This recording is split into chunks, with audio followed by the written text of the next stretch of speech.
Good morning and welcome to Bike Talk on Kill Radio, KPFK on the podcast. I'm Colin Bogart, and it is the second Saturday of the month. And what that means, updates from the LA County Bicycle Coalition and various local LA County Bike Coalition chapters from around the county. We have a good show today. We've got we're going to start out the program with an extensive update from the Bike Coalition at UCLA, a UCLA chapter of the LACBC. And then in the second hour, we're going to have some other updates from some of the other chapters around the county. We're hoping to hear from Downey, Glendale, and possibly even Pomona Valley Bicycle Coalition. So stay tuned for additional updates in the second hour.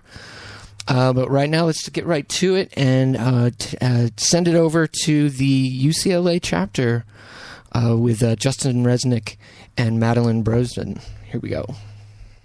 Hi, I'm Justin from the UCLA Bicycle Coalition, and I'm here with my Madeline Brosnan.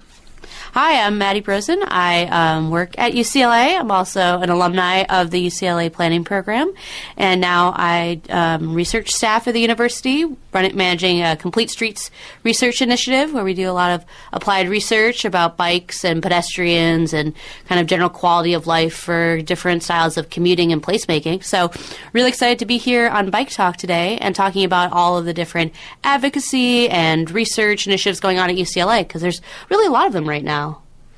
So from my position, I am basically in the shoes that Maddie was in 2 years ago, and so I'm still working through my coursework in the urban planning department, and it's been an awesome opportunity to get involved with a lot of the bicycle happenings around Los Angeles. So we'll be talking a bit about some of the advocacy going on with the UCLA Bike Coalition. We'll talk a little bit about individual projects we're on, and we'll hopefully be calling in to hear from some of our friends about their experiences as well. So Justin, what's your favorite part about bike culture at UCLA? I think my favorite part is just all the opportunities and all the different groups of people that are riding around UCLA. So, I'm a graduate student. I've kind of been, drank the Kool-Aid. I've been biking for quite a long time. But you've got everything from, the kind of racer crowd and the really dedicated commuters who come in and shower and change and have their change of clothes dropped off everywhere, to the students who live on campus who, they might have come from Visalia. They might have come from San Francisco. They might have come from somewhere out of state. And they all we're seeing a lot more bike riding going on around campus. Yeah, it's really exciting. I mean, just from the 2 years ago when I was a student to now, I feel like there's a lot of institutional support on campus going on, from the transportation department implementing more bike lanes, looking at really innovative treatments, and then just in terms of the culture. I mean, I know when I was a student it was kind of difficult because whether you're a graduate student or undergrad, sometimes, there's so many demands on your time, but additionally, it's not something that you're going to be a lifer at UCLA when you're a student. Maybe some of the PhD students will stick around for a really long time, but so it's kind of hard to get that student coalition really advocacy effort going. And I think maybe it's your class and then the broadening of the bike coalition beyond just kind of its predecessor when it was really just kind of students in urban planning, maybe some public policy, but you've really broadened the audience in terms of who wants to get involved in advocacy, and there's so much going on in the city for the students to get involved in that it's a really ripe time. Yeah, that's one of the great things that I've seen just in my less than 2 years of being involved with the UCLA Bike Coalition is we're getting what used to be kind of a challenge to try and get people involved and really get the ear of some of the campus administrators. And now we're actually so we just had recently a mini conference that both you and I spoke at. Yeah, it was a really great event. I mean, it was doctors from the medical school, it was institutional, it was public health, it was urban planning. It's also the business community in Westwood. Yeah, we had people from all over the university, all over the village, and we even had some people come from departments in LA City. So we had one of the traffic engineers come up who works on some of the bicycle facilities. So it was a really great event. This took place on Tuesday, March 5th, and this is the second year we've done one of these. So last year we focused this conference on kind of the sustainability efforts going on around campus, and this year we decided to focus a little more on the health efforts. So I was one of the ones who kind of was working to set this event up. I was working with a professor, Dr. Richard Jackson, at the university, who is the chair of the Department of Environmental Health Sciences, and we and another group of students from the Bike Coalition, some of whom were from the Urban Planning Department. We had some undergraduate students from the Environmental Sciences, as well as a couple other students from the Public Health School. Really, really great effort to get a really diverse crowd of people interested, and leaders from around these groups interested in bicycling and the importance of it in Westwood. So what were some of the things that you took away from the mini conference, or some of the factors you really enjoyed? I mean, one of the things I like asking really hard questions, kind of one of my fortes in life, and unfortunately I've asked them to some of my friends, in his thesis committee. Luckily he still talks to me, but so I was really trying to stump, as a bunch of doctors, and I thought I'll get them on helmets. I'll ask what do you think about, helmets? And I assume that I'll say, we need this, it's injury prevention, but kind of when you understand it, there's this relationship. When you have strict helmet laws, less people bike, more safety. So it's this big interconnection. But I was really expecting them to kind of draw this hard line about injury prevention. But they were really knowledgeable and understanding, and they said, it depends on the culture, it depends on your skills. They knew, maybe it's just because traveling in Europe or whatever, that there's other cities that can do this. So, I think that was one of my big takeaways that I was really impressed by. Yep. And the other one was from Andrew, who's the executive director of the Westwood Business Improvement Association. It's kind of a group that's had its trials and tribulations over the years, and they're really trying to do a lot of stuff to make Westwood more vibrant and see biking as a part of that. I think Westwood has this big concern. There's not enough parking. What are you going to change stuff? But they're really pushing forward, And then the last couple of weeks, have you seen all the great sidewalk improvements they've been doing throughout the village? Yeah, definitely. Westwood Boulevard and Westwood Plaza coming straight into the village. They've widened the sidewalks a lot. It's making more room for pedestrians, making for a much more lively environment. And I think this is really going to take a strong step in kind of bringing people back to Westwood. I mean, we've probably, not that we were there at the time, but we've certainly heard of tales of the days when Westwood was a really, really central social place. People would come from all over just to go hang out and, walk around in Westwood and stuff at night. And I think as you saw things like the Santa Monica Promenade, 3rd Street Promenade develop, and some other areas of town, in Culver City, you saw, a little bit of funneling away from Westwood. But I really think this is a great opportunity. I think that you've seen some improvement in the businesses moving in. You've got the new City Target that's there. You've got I was actually just last night at a brand new Korean restaurant with my girlfriend. Really, really tasty. And so I think this is a really great opportunity, and we're seeing really good leadership from the Westwood Village community towards kind of bringing Westwood back. Yeah, I mean, it's definitely a big part of it. The UCLA and how the campus integrates with the community, I think, presents kind of a unique challenge that a lot of other parts of the city don't have. I mean, UCLA as a campus is its own city. It's 50,000 people that come to campus every single day, between students and faculty and staff. And, the school has done a great job at making sure people are really, transit and rideshare and carpooling, and now really doing more on bicycling. But you have this kind of where Westwood and the campus is physically located presents a lot of physical challenges to doing this. So, it does. When you look at the streets coming in, you have Sunset and Wilshire, and you have the country clubs. So you have this big kind of, and then the 405. So it's nestled in these, and then kind of very wealthy communities that with a lot of kind of their own, not a lot of connectivity to campus. So there's a lot of kind of unique challenges. So trying to figure out how to do this. I mean, I don't envy the politicians in the area. There's Certainly a lot not. of hard decisions to make. So yeah, and I think that's really interesting. I've seen that one of many ways that people have been getting out through campus is down Westwood Boulevard as it comes right through campus. So I'd love to see if there was a bike lane kind of from campus to Wilshire, but there's enough space. You see a lot of people commuting. Then you have a lane that picks up from Wilshire to Santa Monica, but then it drops off. So I think now kind of the Department of Transportation, another thing they talk about at the conference is the rubber's hitting the road. We're kind of out of the easy and fast lanes to do. Yep.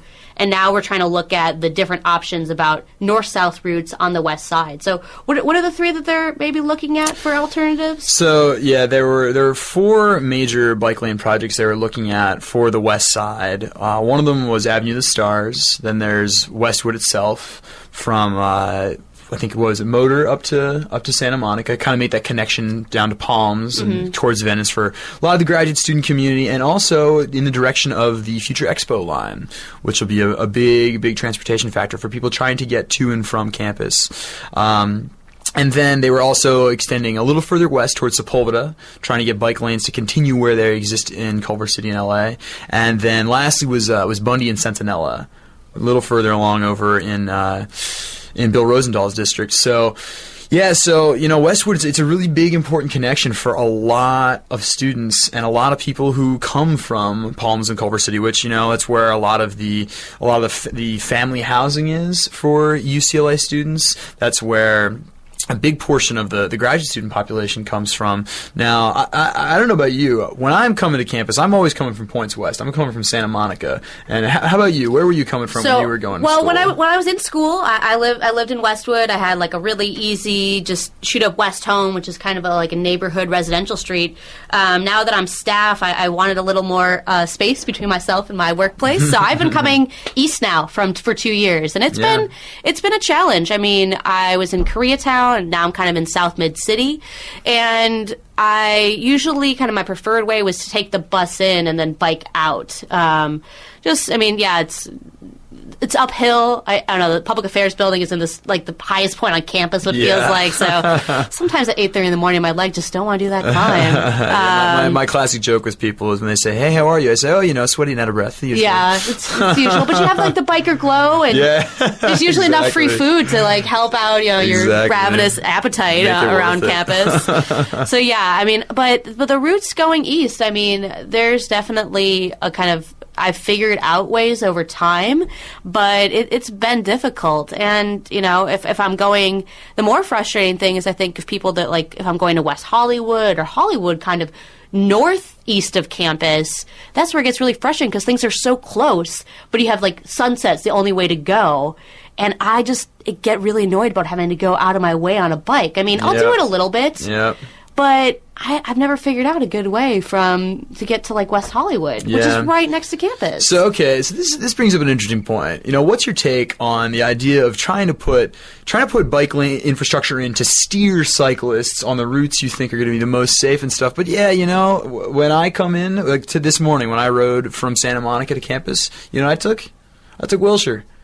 You want to know why? Because it's a straight shot. Yeah, I mean, I had a work event on the west side Sunday night, and I was really tired. I was hoping to catch the bus home, but I knew that 720 bike, it's just never space. I should know this. One morning I waited for 5 buses to get to bike space. So I was like, whatever. I look at next trip, 17 minutes. I'm not going to wait 17 minutes for a bus when I have my bike. Yep. So I did Wilshire to Santa Monica to Melrose. I mean, it was late, and so there really wasn't people on the road, but it was so direct. I got there so quickly. I mean, I was like, I usually kind of meander and go this other way.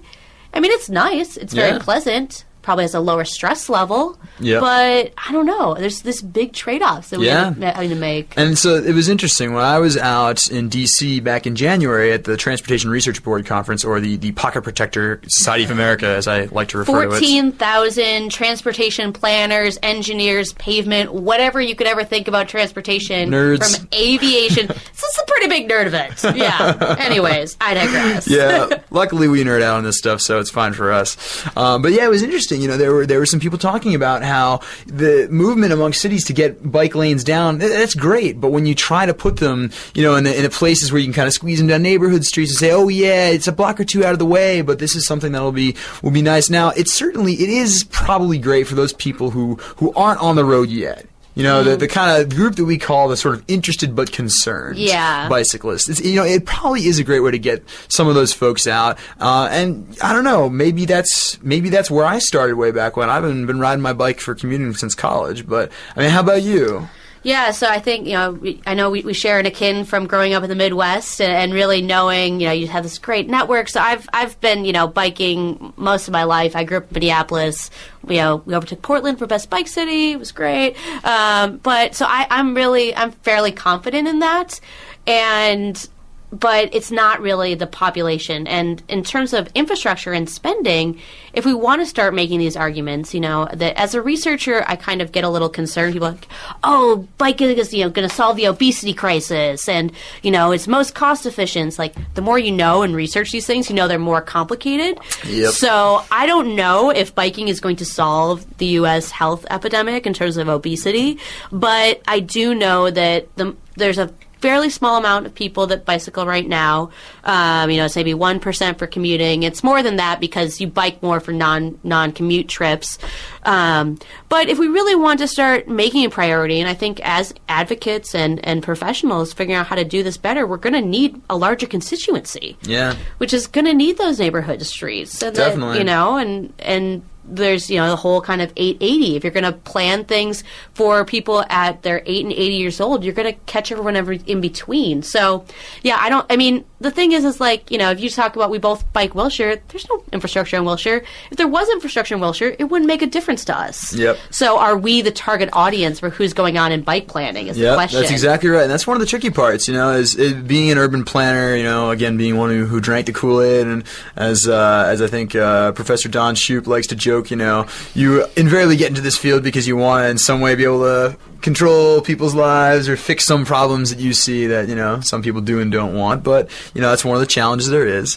But so, we're not always planning for ourselves. And that is one of the difficult things. I'll ride down Wilshire, and I don't do it all the time. Not that I often get to leave campus before 10 p.m., usually staying out pretty late. But if I do, and I'm going to go back to Santa Monica, if it's earlier than 9, I usually don't take Wilshire. That area by the 405? Okay, we'll get to that in a little bit. But man, $1 billion project.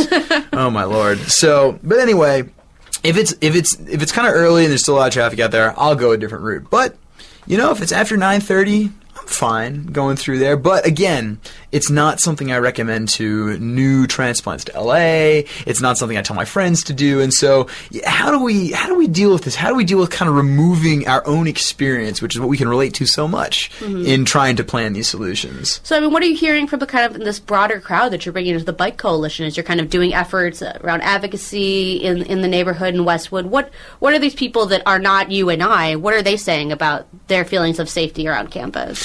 So, I hear a varied perspective from people.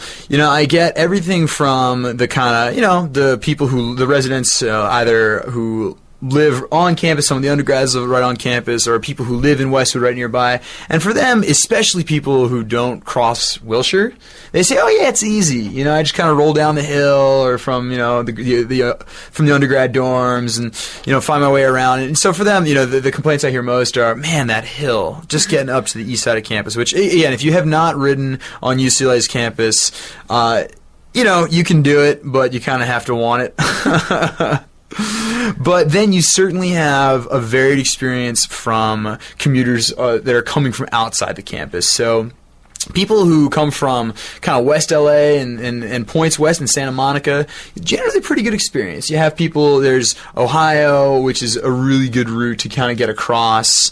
And in fact, I live on Arizona, which is, which connects straight away through Santa Monica, to Ohio when you get into LA. Super nice route. It's, kind of quiet neighborhood streets, goes past a couple schools, but it's real nice. My roommate sometimes will take Broadway, which is is super flat, which is nice. So, if you kind of want to get your hill repeats in, you take Arizona.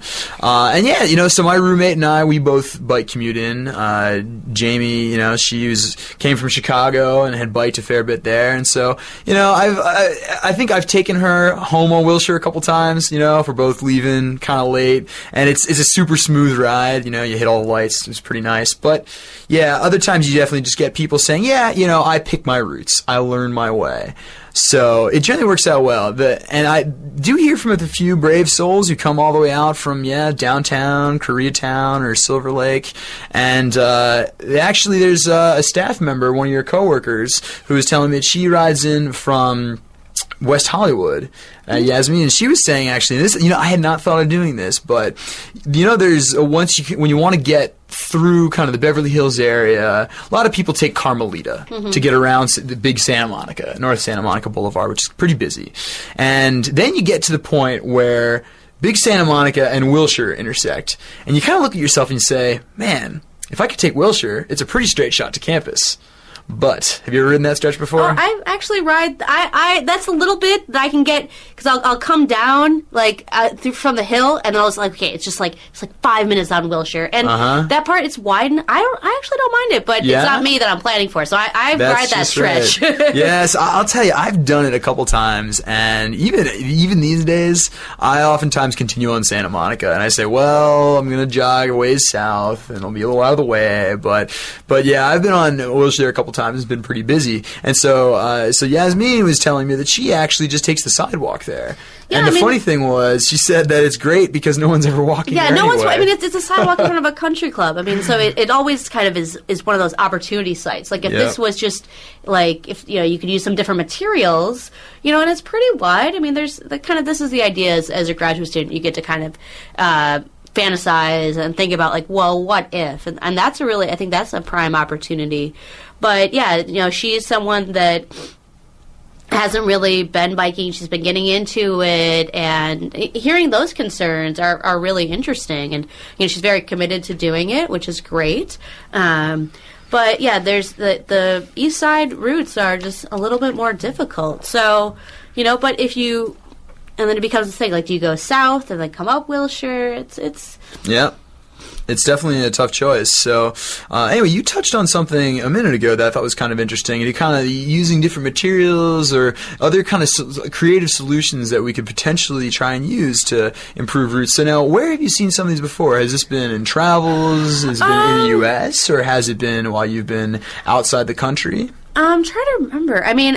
So when I finished my graduate school, I wanted to kind of check out a lot of different parts of Europe that I had never been to. Saw cycle tracks in Amsterdam. They were really great. And also in Germany. The interesting thing was, I was meeting with a friend who lived there. He says, "Oh, watch out! This is a bike lane. You're going to get belled at," which is a new phenomenon. And we thought about we're not going to get honked at. We're going to get belled at.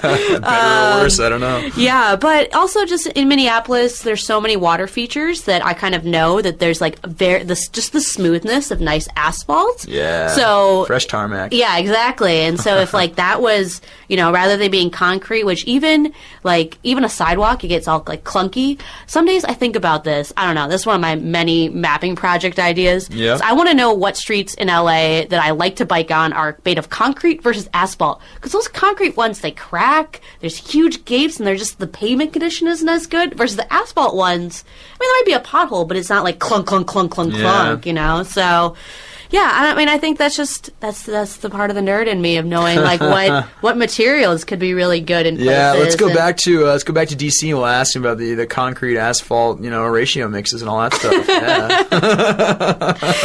getting nerdier by the minute. Oh, yeah, right. So there's a lot of ideas, and I think there's a lot of interest. I think the Bike Coalition, the UCLA Bike Coalition, brought a lot of people in partnership with the LACBC to a ride looking at Westwood Boulevard. So kind of, what was the interest in that, and how did that ride go, and where did you go? Yeah, so that was a big outreach effort that was actually, it was generously funded by the Healthy Campus Initiative. So what, can you explain a little bit about what that is? Yeah, so the Healthy Campus Initiative is a big push by UCLA students, researchers, administrators, and professors, really trying to make UCLA, as they like to say, that they want to be the healthiest campus in America. Okay. And, I'm not going to say that that's a goal anyone can necessarily meet, but it's a great competition to have, because it means that everyone's going to be doing things better. So, if we never get there, I'm okay with that, as long as we keep trying. And so that is, it's an effort from all over campus. We've got some people that are focusing on the built environment. We've got some people focusing on sleep and mental health. We've got some focused on exercise and nutrition. So a bunch of different factors that fit into a healthy lifestyle that is, not just important, in general, but especially when you're a student, when you're, taking those sleepless nights to get your work done. You really do need to have as much balance as you can in other aspects of your life. I'm sure you remember those days. Well, yeah, but also, the campus has such an interest. As I think there probably are more faculty and staff than there are students, and the campus, as their employees, has an interest in their employees being as healthy as possible, because it's less healthcare costs to the whole system. So it's not just about making sure that students aren't sleeping in corners, that it can figure this out, but it's an investment in the staff, and it's a staff retention issue in terms of wow, there's all these services. So it's about meeting the needs for everyone on campus and making sure everyone's healthy, because it's a financial reason, it's just a well-being. And so I think that there's a lot of ideas, and I'm glad to see that they've been supporting the bicycle efforts. Yeah, so that's a little bit about the Healthy Campus Initiative, which again has been really, really great to work with. And so what we did with the coalition is we've been attending some of LACBC's neighborhood bicycle ambassador meetings. They have a sector on the west side to focus on the west side bike lane project we were talking about earlier, and we basically came to LACBC and said, okay, we've got some funding to help support these efforts that we want to make for the UCLA population, and we, worked through it and chose Westwood and said, this is a key corridor for biking to UCLA. This is something that will benefit students, faculty, staff, visitors, anyone who's going to come to UCLA, who's going to be interested in doing so on bike. Whether they already are riding a lot or whether they're going to think about it when other, like the Expo line or Bike Share, which we'll get to later, comes up. And so what we did was we basically said, all right, who are all the people we need to talk to? Obviously, the Westwood Boulevard is located in Council District 5, which is under Councilman Koretz. And so we knew we needed to be reaching out to him and his office and to the businesses in the area, to the residents. And so we had a very dedicated group of people who would meet every month. It was a mix of students, some LACBC staff. We had some other residents of the area. We had some people who were working on other aspects of the neighborhood, such as the Expo Greenway. And we had everybody come together and just kind of put our heads together and say, okay, who do we need to reach out to, and what can we do? And so the kind of end result was we, collected a list of all the contacts we could get, and we put together a big one-day ride. And we called it Ride Westwood. And we basically, we were able to get breakfast for everybody, so we all met up on kind of the southern end of campus, right at the top of Westwood, where, we hope that one day the bike lane will go all the way up through Westwood Plaza and welcome you to the campus. We had a breakfast and a meet and greet there, and I'll tell you, we had, I think it was estimated 120 people. Oh, that's a really big group. Came out. It was great. You had everybody from, some of the dedicated UCLA commuters. You had people on there, they're kind of their bikes that can carry everything, their pannier bags and all their commuter stuff and their gizmos. You had, a couple people from the cycling team who wanted to come out and support. And then you had just community members who, people who live in Westwood with their kids and their families who support bicycling in their neighborhood. And so it was great. So we met up, we ate some breakfast, and, we kind of had a nice little rally for, getting excited about bicycling in Westwood. And then, we rolled down to essentially ride what could be the future route if we get this bike lane in place. And so we went down to a community center. We were able to have, again, an opportunity to meet up with some more kind of neighborhood folks who maybe didn't want to ride the whole ride with us, which was I think it was about 8 miles in total. So it's a pretty good distance. You know, there's some people who, you know, maybe aren't connected directly with UCLA, so for them it made sense to meet up a little further south. And so, yeah, it was a really great event. We had a nice ride. We got support from, what was the name of the pizza restaurant? Shoot, now I'm forgetting it. We had support from the new one? Yeah, the 800 degrees. Not 800 degrees. Anyways, so we had great support from one of the local restaurants, and so yeah, we went to one of the community centers. We had lunch. We had everybody hanging out, having a good time, and then, yeah, we rolled straight back up Westwood Boulevard. You know, we had a big old mass of us in, you know, for a time when we were further north in the bike lane, but further south, taking up the space that could be bike lane in the future. And so that's what's so important, is showing to the businesses, showing to the community around there, and just showing to drivers along that stretch, like, look, you know, it's not that much space that we need to get here, and it really can encourage a lot of bicyclists, like the 120 of us, to ride more frequently. Mm-hmm. And I think this was in advance of the community meeting about the different alternatives. That's right. So I heard that there was a little bit of a tension going on. There was kind of two sides of this, which is not uncommon to Westwood in terms of kind of the student and younger and maybe a little bit more progressive, and kind of the more typical West Side, very concerned about congestion and parking. Apologize for the stereotype, but that's kind of that's the impression that I got, that there were these kind of two diverse groups. So was that the case? And so who were the kind of the constituents and groups that came out to the stakeholder meeting? Yes, the public meeting was it was a good one, and it was funny because when I arrived, at least I had to come with a group from UCLA also, and we kind of all looked around the room and just went and sat down somewhere. We didn't quite realize that you had two pretty clear sides of the room, coming from different sides of the argument. I guess you just sit by people and say hello. So it kind of naturally formed. And so yeah, it was definitely contentious at times. There was the city staff did a great job of keeping things going and trying to, make sure that everybody's comments were heard, because that's the most important part. And, but yeah, there were definitely times you heard some hissing from some sides of the room, you heard some booing and some yelling and some clapping and some cheering, which was good, depending, on which side of the aisle you were sitting on. But what was really interesting was actually hearing from the community members who, came there without really having a side yet. The people who just came out and said, I've heard about this, and, I hear it's kind of a big deal, so maybe I should come and listen in. And so that was where I think was most interesting, and that was where I think those are the folks that the city staff were really listening for. They know that there are groups out there on both sides who kind of rallied the troops and said, all right, we need to get up and support this. But there were some community members who said, I either have lived here for a while, and my kids and I live, in one of these neighborhoods, or I've moved here recently, and I'm just kind of, wondering what my community feels like about these issues. And what I think some of these community members said is, it's kind of disappointing to see just the sort of vitriol between two sides of the community I'm in. I'd like to be able to think that we can all kind of get along. And so I think what was interesting was you had, for the most part, I would say, on the bicycle side of the room, people saying, this is kind of recognizing this is a challenge, and we know it's not going to be easy, but we'd like to make something work. The other side, not always as flexible.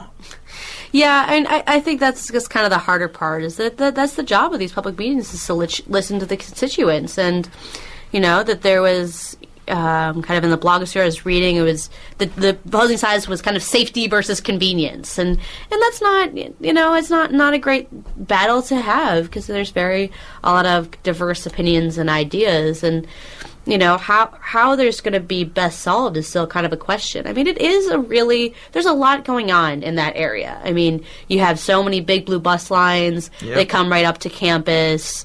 There are still probably emergency access issues, that you have the big hospital complex, and it's not an easy decision for anyone to make. So we'll kind of see where it goes. I think that they're still kind of listening.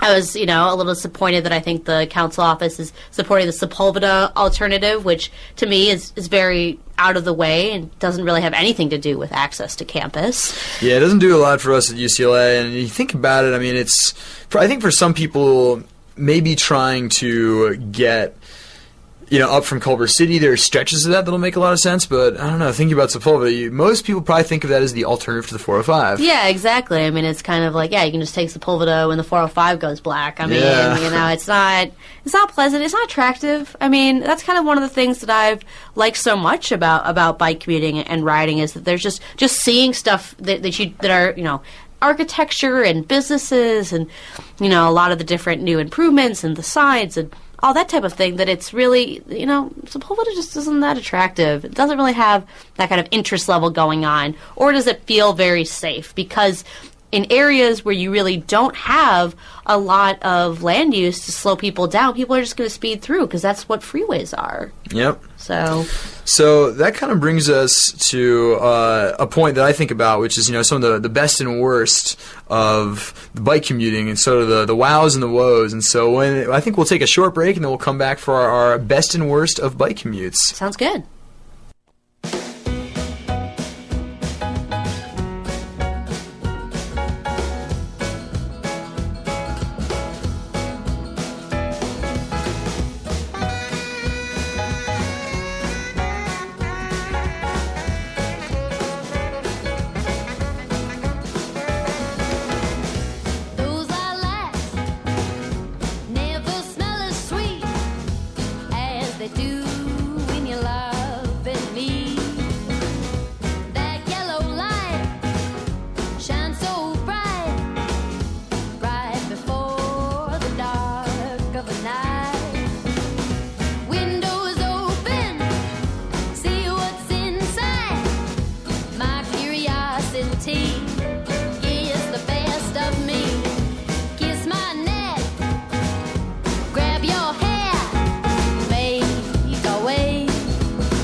All right, so welcome back. Here we are on Bike Talk.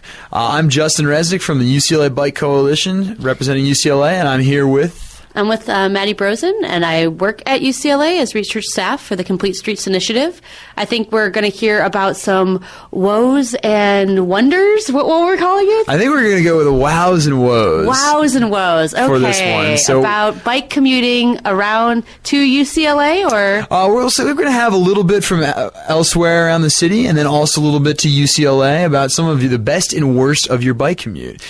So we've got on the line with us, we've got Lars from the Downey Bicycle Coalition. So Lars, are you here with us? Yes, delighted to be here. Let me tell you a little bit about my biking experience. I'm not really a long-term bicyclist.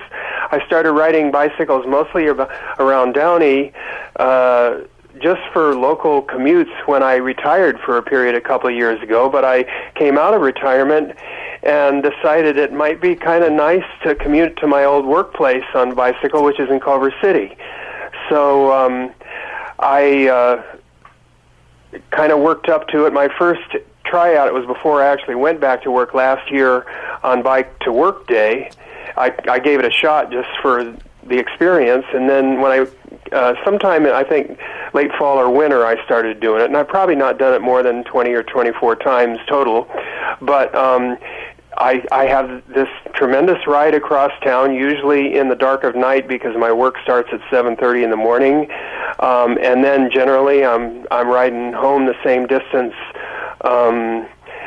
by 3 or 4 in the afternoon, and it's about a 35-mile round trip.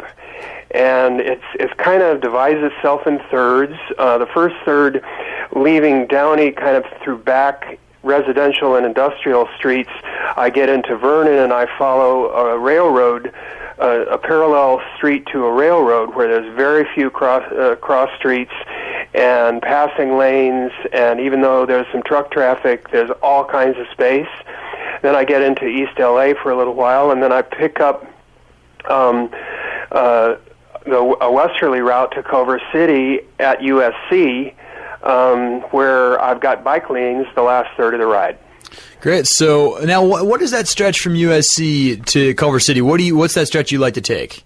I'm taking Exposition Boulevard most of the way because it runs parallel with the new Expo line, and as part of the improvements, the infrastructure improvements they put in with the Expo line, they've got bicycle lanes both directions, petering out at, I think it's Rickenbacker Square just before USC, and basically going all the way to La Cienega in Culver City. There's one jog from Exposition Boulevard up to Pico Boulevard. Yeah, I think it is. And so I've got bike lanes that third of the ride. So how has that changed? Have the bike lanes helped you feel, more ready to ride, more confident in that stretch? Because they're pretty recent things. The bike lanes are not perfect because they're, as I'm sure all your listeners know, bike lanes kind of share the asphalt and the concrete as a curb structure, and you're trying to stay on the smoothest part, and there's inevitably a few things in the curb, but the lanes add a lot. And in fact, during I would say, maybe it's 4 or 5 months, I've done it at most, I would say, a semi-regular basis. They've actually added another mile of bike lanes in LA City proper on Jefferson Boulevard as you kind of head west to Figueroa. So the bike lanes are a pretty strong source of comfort because, for me, I have the feeling that drivers are conscious of the fact that is for bicyclists. Now, that said, I've almost never come across any discourteous drivers since I've been doing this. They give me a wide berth on those industrial streets. They're courteous everywhere. The biggest downside of that commute is there's so many lights going west on Exposition, and there's no way a cyclist has access to changing the lights other than jumping off and hitting the sidewalk for the pedestrian signals. Well, yeah, that's really great to hear. I mean, I wish more people kind of had that no complaints about bike commuting, but I think it's kind of showing a bit of the changing culture in the LA bike scene. Have you noticed any more riders out or any kind of changes just over time since you've been doing this commute?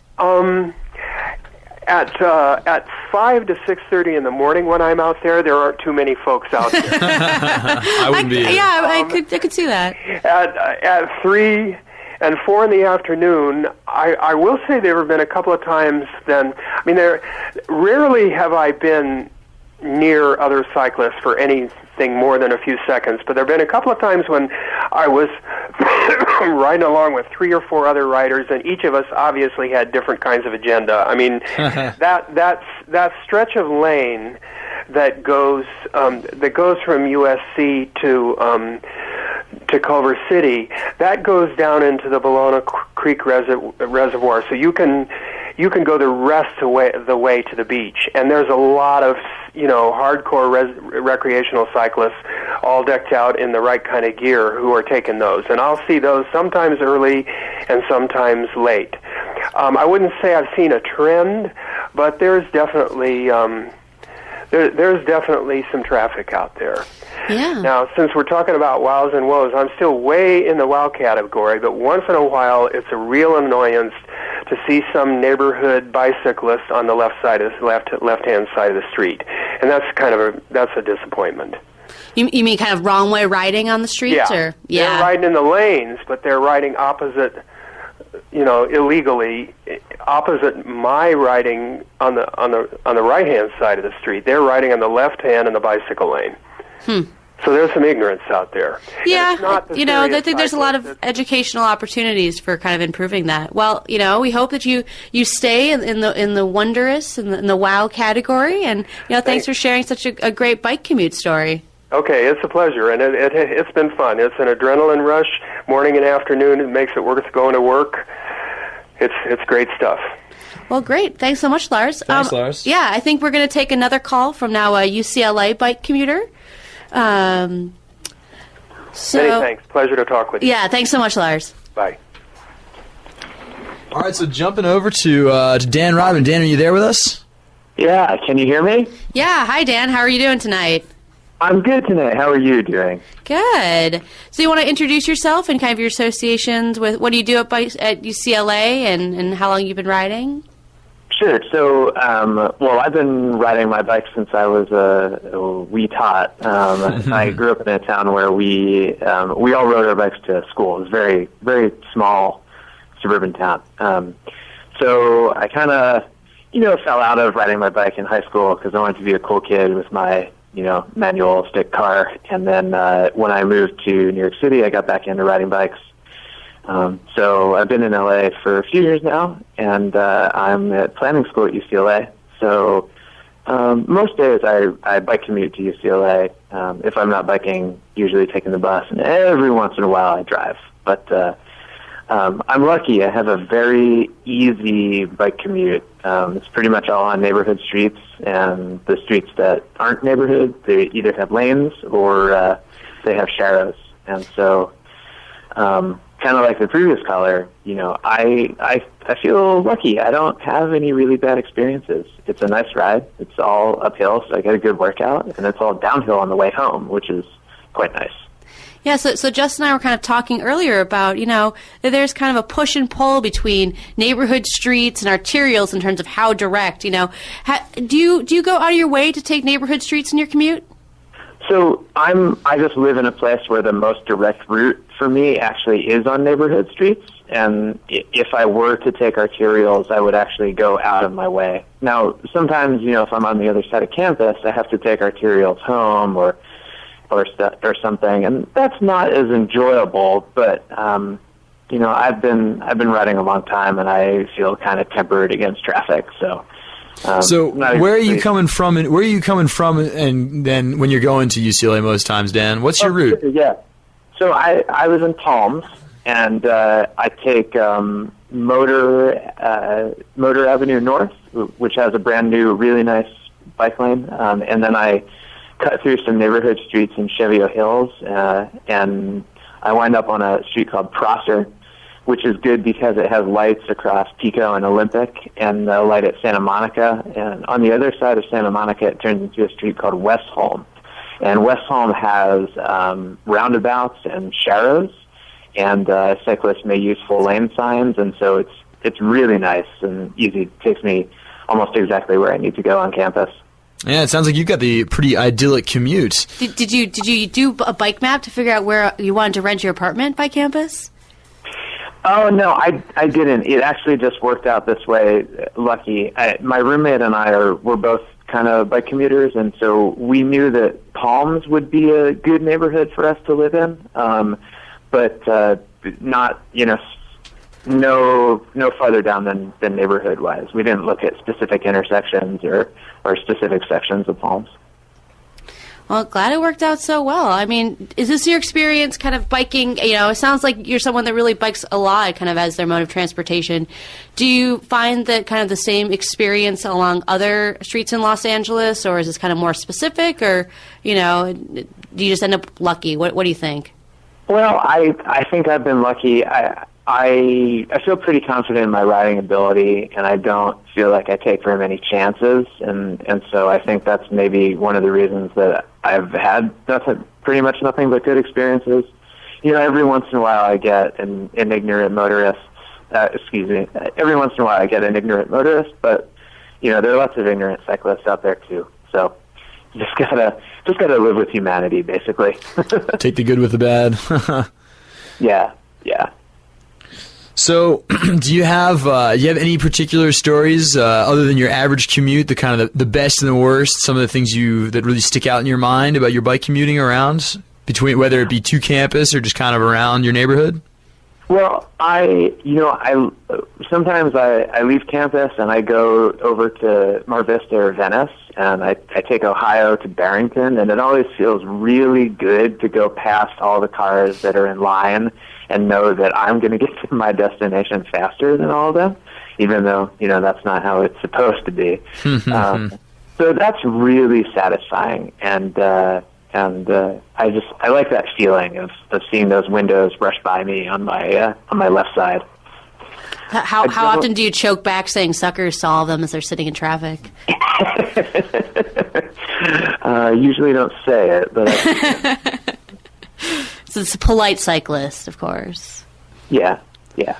And so, Dan, you've done some work with a bike shop down in the kind of Mar Vista area. You want to talk a little bit about that?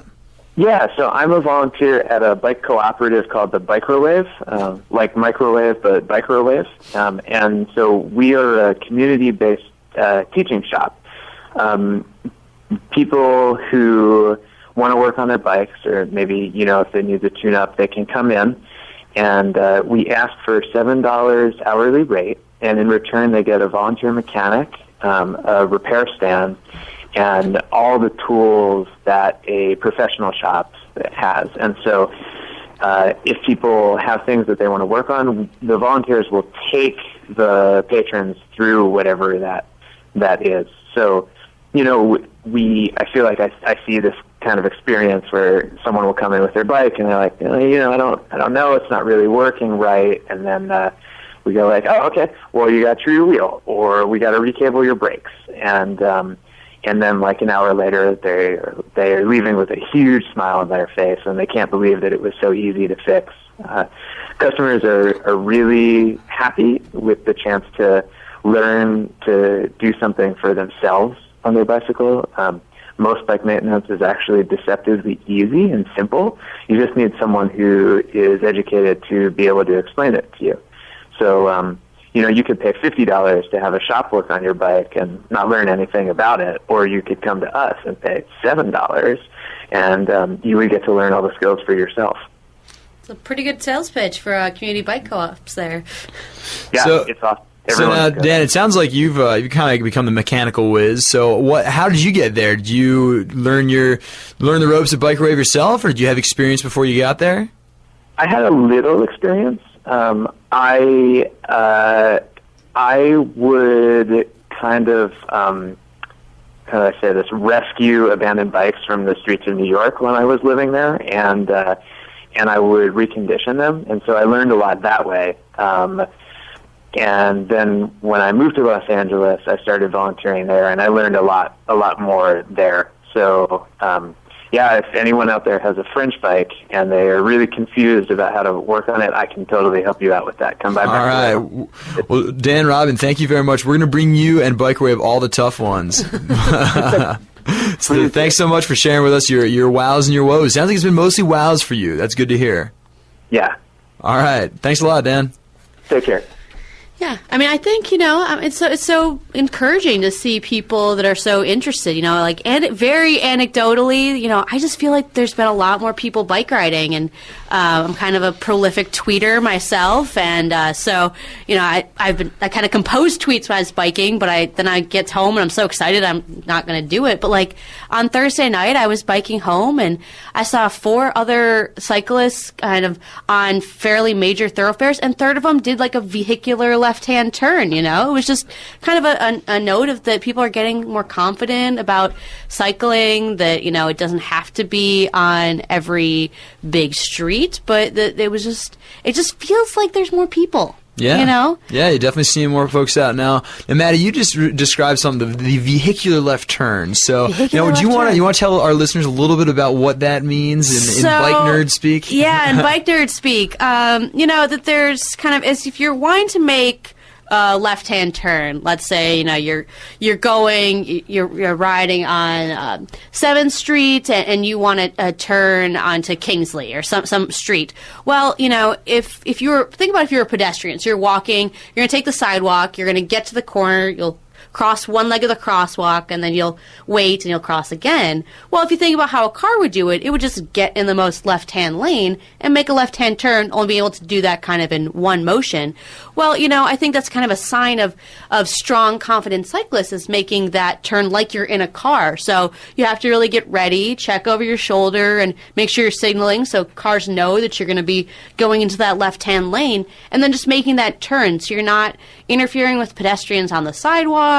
You're being more direct and fast and easy. Yeah, it's really, it's having the confidence to do it. And when I saw other people do it, I saw 2 women do it. It was just fascinating, because when women are kind of an indicator for how safe people really feel when they're biking. So I think the more when we're seeing women that are cycling around, it's kind of one of the signals that things are getting kind of safe.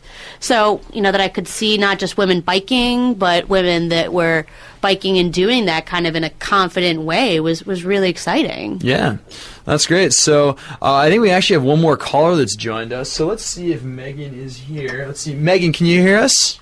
Yes, I can. All right, great. So we've now got Megan Cavanaugh with us. So Megan, I'm here with Maddie Brosen. We're hosting Bike Talk, and we're talking a little bit. We had a couple people calling with their wows and their woes, the best and worst of their bike commutes.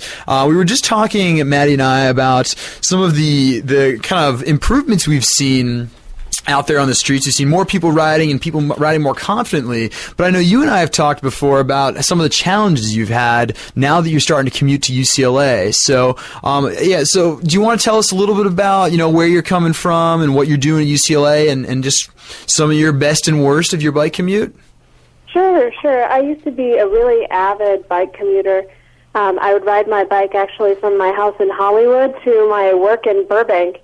And I would ride over the Cahuenga Pass in the middle of the night, and I did it regularly. But since I've come to grad school at UCLA, I've actually stopped bike commuting because I find that the harassment that I'm getting from drivers in Westwood is just far and above anything that I've ever experienced on my bike. And it just becomes so stressful and draining, just dealing with the abuse, not even the physical riding, that I've actually I don't ride my bike to UCLA anymore. Yeah, no, it's a shame to hear because I know, you and I, we rode together a couple times sort of early in the year, and it seemed smooth enough, but I gotta say, I have heard some stories about people, just getting honked at and stuff more frequently. So did you notice, did they just start getting worse over time, or what was going on with your commute there? Well, it may be related to the time of day that I go, but I find that especially Ohio Avenue is the worst harassment that I've ever had in my bicycling career. I will ride down Ohio, which is, I'm not sure if you discussed the way the street is oriented yet, but it's one lane each direction, and there's really not room to share the lane because there's parked cars on the side of the narrow lanes, and so you really have to take that lane for safety. But because people use Ohio as a cut-through route to avoid Santa Monica Boulevard, they get even more agitated if anything slows them down even slightly on Ohio. And, I mean, I've been called horrible names on Ohio. I've had people swerve at me, tell me that they'd prefer to kill me than to be late. So it's very stressful on Ohio, which, I think could be remedied with something as simple as one traffic diverter somewhere between Westwood Boulevard and the freeway. Yeah, I think that's one thing that's one thing I think we all as bike commuters from the West Side dream about, is being able to have Ohio as a bike boulevard, or, kind of a bicyclist-only street. Man, would that be something? Well, I think that saying it needs to be a bicyclist-only street is, not probably the best way to win over neighbors, but it would be safer for them, quieter for them to have even just one traffic diverter so they could drive to their house, so they could pull out of their driveways, and it would just be easier overall for everyone in that neighborhood. Yeah, that's a really good point. I mean, Maddie, we've been talking a little bit about just some of the crucial factors of, making streets ready for everybody. Yeah, I mean, that's I think one of the big challenges that we're trying to do, and trying to kind of as a sales pitch, for safer streets, for complete streets, that it's not about, it's about streets being for neighborhoods, and that not every street should do everything, that Ohio doesn't have to serve as a bike route and a 405 diverter and a neighborhood street, and that, if we really think, what are the purposes of the streets trying to serve, it could probably do a world of good and hopefully get you back on your bike, Megan. Yeah, that would be great. I mean, even if I live in Santa Monica, so my commute to Westwood is coming from the west side there, even if the area of Santa Monica Boulevard itself, between where Broadway ends and where the bike lane picks up, was just a little bit nicer, a little bit more room for maybe a bike lane, which I think is totally doable because those lanes are very wide, and traffic speeds are so slow through there because of the congestion. There's totally enough room if you shrink down those lanes, even just a foot each, to provide a bike lane there under the freeway, which would make it millions of times more comfortable to ride. You hear that out there, you traffic engineers? We've got a traffic engineer in-house, and she is ready to take you to school on making some better bike infrastructure. Oh my gosh. Yeah, traffic engineering is definitely a huge problem, not just for bicyclists, but for pedestrians. And we've been working on that a lot here in Santa Monica, and we're working on a pedestrian action plan right now. And, the way that the street is laid out affects everyone's lives, not just the people who are driving. And so the street has to reflect those values in the way that it's designed. And so hopefully, Justin, you, and I'm not sure what Maddie does, but can, through planning, figure out a way to wrangle in those engineers. Yeah, we're certainly going to work hard at it. So, well, Megan Kavanaugh, thank you so much for joining us. We appreciate hearing from you. Yeah, no problem. All right. Have a good night. Thank you.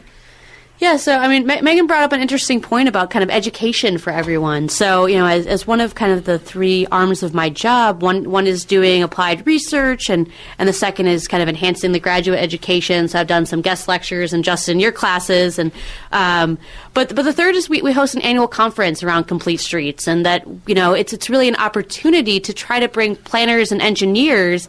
And what we've seen over the last 3 years we've done this event, it's really well attended. It's about 300 people.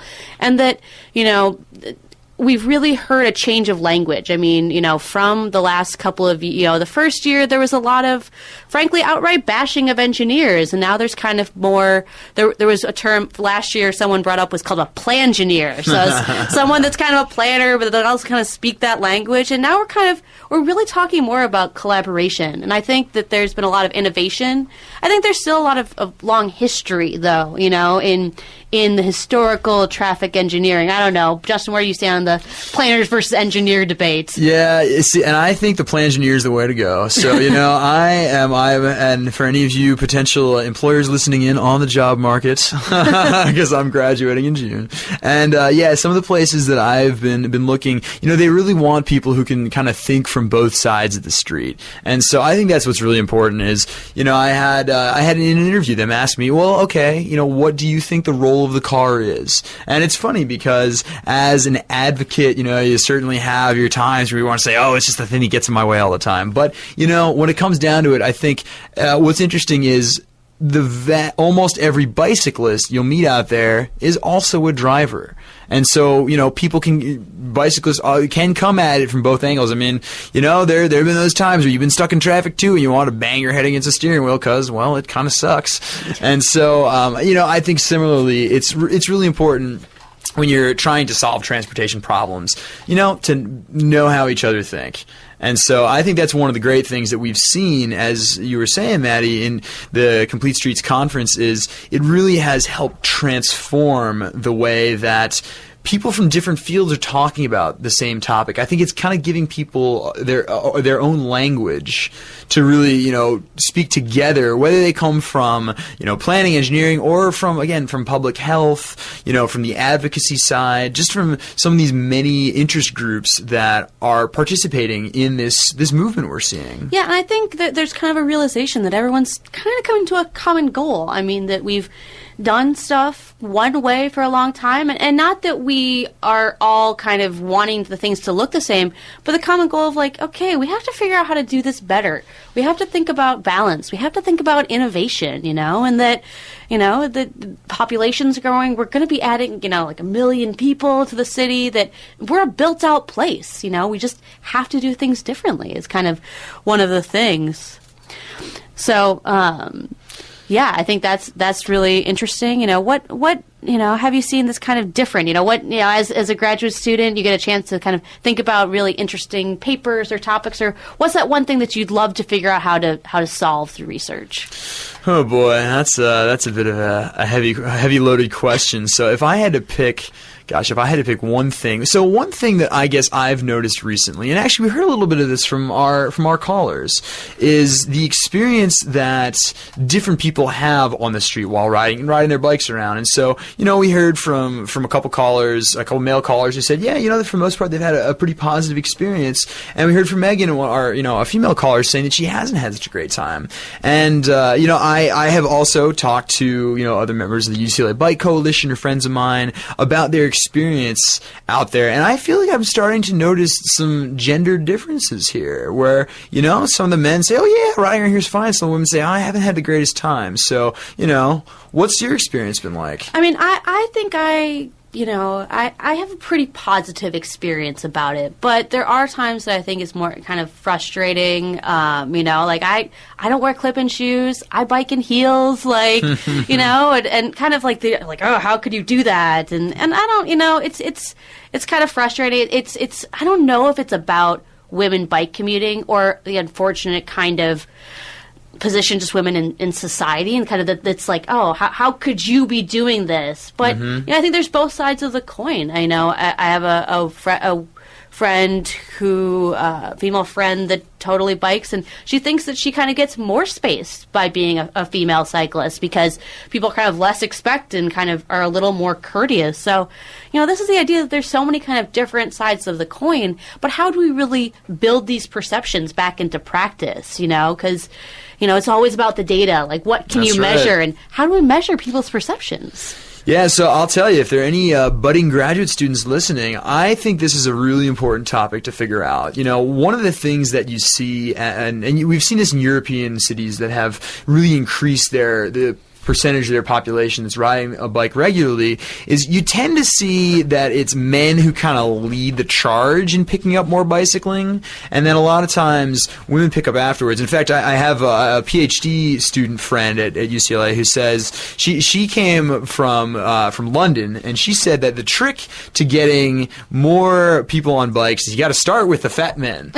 And if you can get the businessmen sweating in their suits, then you can get a lot of women who who will come around. And in the end, when you have a city with a lot of bicyclists, it's actually probably more women than men who are riding.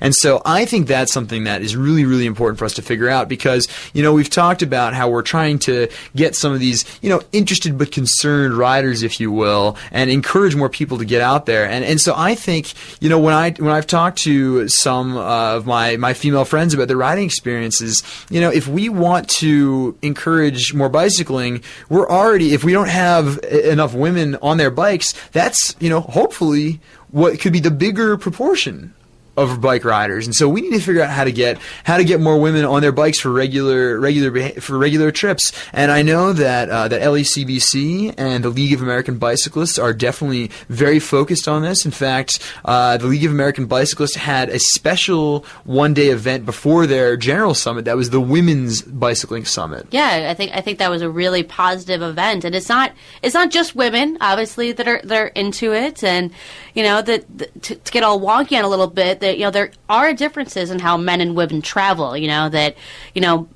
Women, not just in terms of demands, but do a lot more link trips. So, like, I'm going to go to the grocery store and drop off, whatever it is. Women just travel a little differently than men. So I think there might be some concerns about, well, I don't know how because I want to travel this way. I don't want to change how I get around just because I want to ride my bike while doing it. So I think there are some considerations about, the different bikes and gear and, just need to recognize, but not...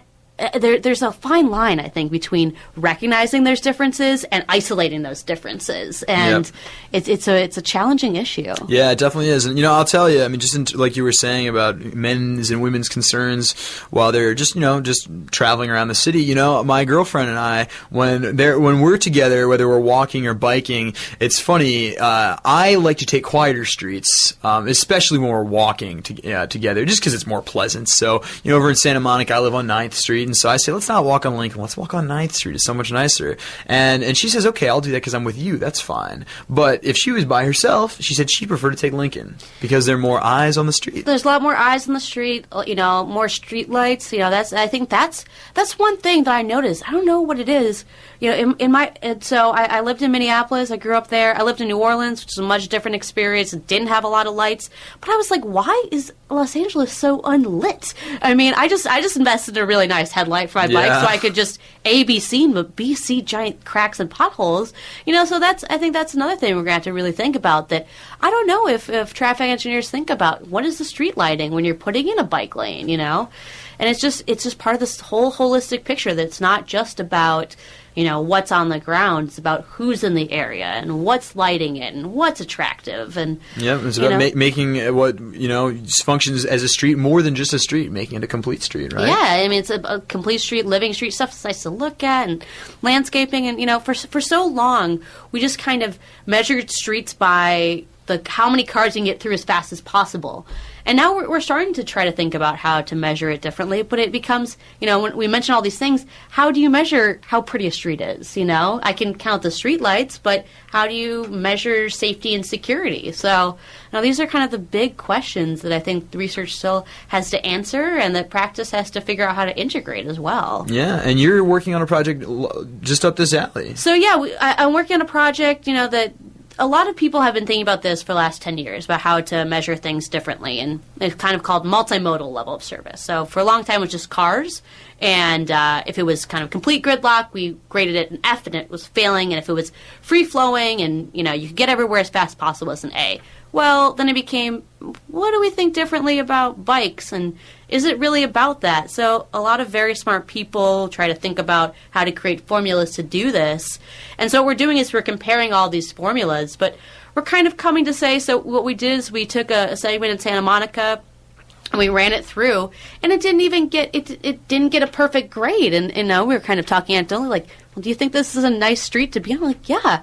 I think this is a really nice street to be on. So I don't know. The question is how can we actually quantify this type of what's nice? Yeah. I don't know. It's a big research question, which I'm going to need more research dollars to figure out the answer to. Yeah, that's right. Yeah, I think there's a lot of really interesting work going on, and there's what what UCLA is doing, it's kind of nice to be at kind of the intersection of research and practice. And I think a lot of, your work is doing that. So what's kind of on the horizon? What are the next big questions or projects do you think UCLA is going to tackle? So one thing I'm working on with the UCLA Transportation Department is a plan for bike share to come to UCLA. They have that in so many other cities. Why don't we have in LA yet? I know. Well, so we're supposed to be seeing a pilot program downtown, a government employee pilot, I believe this week. I haven't heard the latest schedule, but it's supposed to be coming out soon. And so UCLA was contacted by Bike Nation about trying to use Westwood as one of the launch points and how they would like to get bike share to serve UCLA. And the campus said, we've been building up our bike programs. We've got new lanes in, and UCLA has agreed to this trip cap, so that we limit the amount of traffic that's coming through the village and affecting other Westwood residents. And so they said this seems like a great way to kind of meet our transportation goals. So when you say trip cap, do you mean no more people ever coming to Westwood? What we're really going for is the number of vehicle trips. Okay, so a trip, this is the amount of cars we can physically take, but we still want people coming in. Exactly. So how do we get them in? Okay. Exactly. And so that's one of the things. So UCLA Transportation has done a great job of offering services for transit. We've got the Bruin shuttle bus, which runs for free. We've got deals with Santa Monica Big Blue Bus, and also with Metro and Culver City Bus to help encourage students to use these, students, faculty, and staff to use these other transportation options available to them. But another one is this bike share concept, which especially if you're on campus or in the village. Our building is pretty far up the northeast side of campus. Oh yeah. And if you want to walk to the village for lunch, it's a little bit of a trek. And also just the transit connections. I love the 720. I think it's just like a solid bus. It runs all the time. But it's still about a mile away from campus. It's this kind of first, last mile, wonky kind of thing. But saying the bus gets you really close and it comes all the time, but you guys still got a little bit of a ways to actually get where you need to be. So maybe bike share can really be that solution. So that's what we're hoping. And so I'm working for my master's project on trying to bring bike share to UCLA and kind of looking at where we should place these bike share stations around the campus and in the village. So again, that way, hopefully, if we can get a sense of where they'd be most useful for people, we can say, all right, you come out of your building and you want to go back to your dorm room, you want to go down to, maybe your grad student wants to go down to the graduate gym, you want to go to the village to get some groceries, to go meet your friends for lunch. Now you can just come out of your building and there'll be a bike share station right there. So what do I do when I get to where I need to go, though? What do I do with the bike? So this is the nice thing about this is it's kind of like Zipcar, except you don't have to return the bike to the same place. So this is so I lived in Washington D.C. for a while, where they have one of these systems, and I actually have a lot of friends, even who own their own bikes, and they join because what they say is, if it's going to rain in the afternoon, I'll use the bike share in the morning. I'll ride it from my neighborhood down to the office, drop it at a station that's right by the office, so I don't have to worry about the bike. And if it's raining in the afternoon, I'll just take the metro home, or I'll take the bus. Well, that's great. Sounds like it provides a lot of kind of mobility and different options. I think that's kind of what I think that's a lot of what we're trying to do kind of with Bike Stuff. It's not about getting everyone out of their cars. It's not about demonizing the automobile. It's about providing options for people. And this sounds like, one of the things that you can have a lot more flexibility in how you get around. Definitely. So that's the hope. And so, we'll see. It's going to take a little time to get things up and running, but we're hoping to see bike share on campus in the near future. Well, that would be a great addition. Yeah. So we've talked quite a bit about the kind of research topics. Do we want to do a quick pitch for a couple of our events coming up? Yeah, that sounds great. So one of Los Angeles' favorite open streets events, of course, is Ciclovia. Yeah, so that's and it's a new route this year. So they've been doing a lot of their horse route. Why did I just say horse? The main route that's going on. But now we have a new one. So downtown to Venice Beach. Ciclovia to the Sea. Ciclovia to the Sea, April 21st. So all people like me that live in Mid-City, that it'll be right in our backyard, and it'll be super exciting. The block party with 100,000 of your closest friends biking the streets of LA. So that's a really exciting one.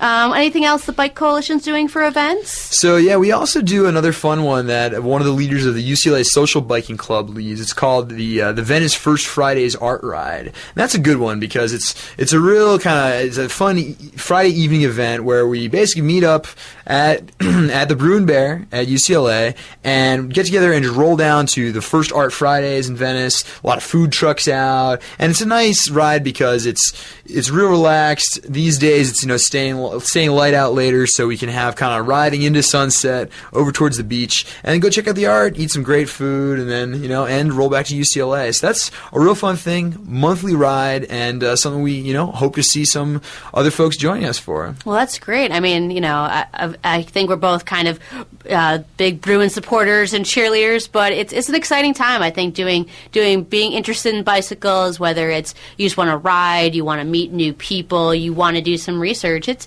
a pretty happening time for bikes at UCLA. Yeah, definitely. So again, I think we've kind of covered a lot of our bases. We were really happy to be able to share some of our fun and exciting research and events with our radio audience here. Yeah, so please come UCLA, check out what we're doing, and have a great ride. Those buttons on your shirt are falling to be undone. They have my name all over them. The wind that blows through the open window sends a shiver down my spine. And I think I don't have to wait in line behind some other gal. 'Cause those girls don't know you like I do. You shake your head to the left, you shake your head to the right. It's better that we spend this day facing west. Oh, your hands, they get caught in my hair. I know I haven't combed it in a while, but you don't care. I'll put my feet on top of yours. We'll dance around the room like we own the plane. And you'll kiss me in the darkness.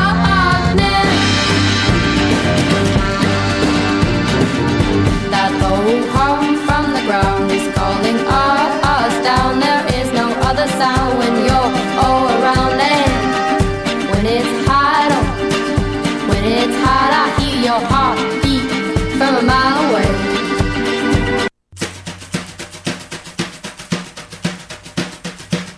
Those buttons on your shirt are falling to be undone. They have my name all over them. The wind that blows through the open window sends a shiver down my spine. And I think I don't have to wait in line behind some other gal. 'Cause those girls don't know you like I do. You shake your head to the left, you shake your head to the right. It's better that we spend this day facing west. Oh, your hands, they get caught in my hair. I know I haven't combed it in a while, but you don't care. All right, this is Bike Talk on Kill Radio, KPFK on the podcast. I'm Colin Bogart with the LA County Bicycle Coalition, and that was we just heard from Justin and Madeline Brosen from UCLA, from the UCLA chapter of the LA County Bicycle Coalition. And let's see, which mic are you here? You're that one. It should be this one. Are you on? Yeah, and this is Chicken Leather. I'm in the studio, and I have to be amazed at UCLA. I've seen their presidents release their. They've got those slick commercials now on PBS as they underwrite shows. You gotta love UCLA, huh? Sure. Good stuff happening over there. But on the same note, we have a great caller calling in from we've got place where I've made movies. Oh, Go yeah? ahead. Tell us about it. Yeah, we've got Roger calling in from Downey, calling on behalf of the Downey Bicycle Coalition. Hey, Roger. Hey, guys. Good morning. Good morning. How you doing? All right. Find myself a little chilly out in Riverside. Oh, yeah? Yeah, just a bit. Okay. Well, thanks for taking the time to call in this morning and give us an update on what's going on in Downey. Downey's the newest chapter, the newest local chapter of the LA County Bicycle Coalition. We're all really excited. Yeah, well, we kind of try to hit the ground running. Our last community bike ride had about 40 people, and it's great because we're starting to see a real mix of age group. It's not so much dominated by the teenagers from the high school. It was really a nice, healthy mix of, kids from preteen to senior citizens. So that's great, and it's nice to see support from all different ages in the community. And then most recently, on the beginning of April, the city actually submitted its application for a Caltrans Transportation Plan grant. So we'll hear back in June, and hopefully, the city will be granted the money to get a bike plan going. So that that's sounds really great. exciting, actually. That sounds fantastic. You said it's a planning grant? Planning grant. So I believe the city applies for $250,000, so it should be pretty good grant. And I believe the city only has to match about 10%. Oh, that's such a deal for the city of Downey. Yeah, so, we pushed it, and we're glad they listened and went after the money. And they asked us for some help to gain some community support. They reached out to us about a week before their application was due, but I think we were able to grab about 200 signatures and about 50 comment letters at the time. So it was a bit stressful, but it was exciting, and hopefully it comes through. Fantastic. And just so everybody understands, currently the city of Downey does not have a bicycle master plan in place? Yeah, that's correct. And I think that a lot of people assume that those things are in place everywhere, and that's really not the case. Yeah, not at all. It's really funny. The gateway cities are really falling a little bit behind, but it seems like they're pushing to catch up. That's fantastic. Do you feel encouraged? Who would you say is your biggest champion at the city as far as elected officials or staff, or would you prefer not to say? I think I can say, the mayor is really on his Healthy Downey campaign. He's been championing that since he was sworn into office in December. So it was really a great opportunity for us to push for bike rights at the same time, because there's no reason why bicycling can't be a component to their healthy initiatives. So it was kind of just perfect timing on all fronts, and we're hoping that we get to see some results as a result. Terrific. That sounds great. So what else is you guys are doing regular rides. Go ahead. I know Santa Monica's having a big kids event today, so we'll actually be doing something similar on April 27th. We're partnering up with the local YMCA to do a kids day, and we're kicking off the day's events with a short bike ride around town. So. Oh yeah.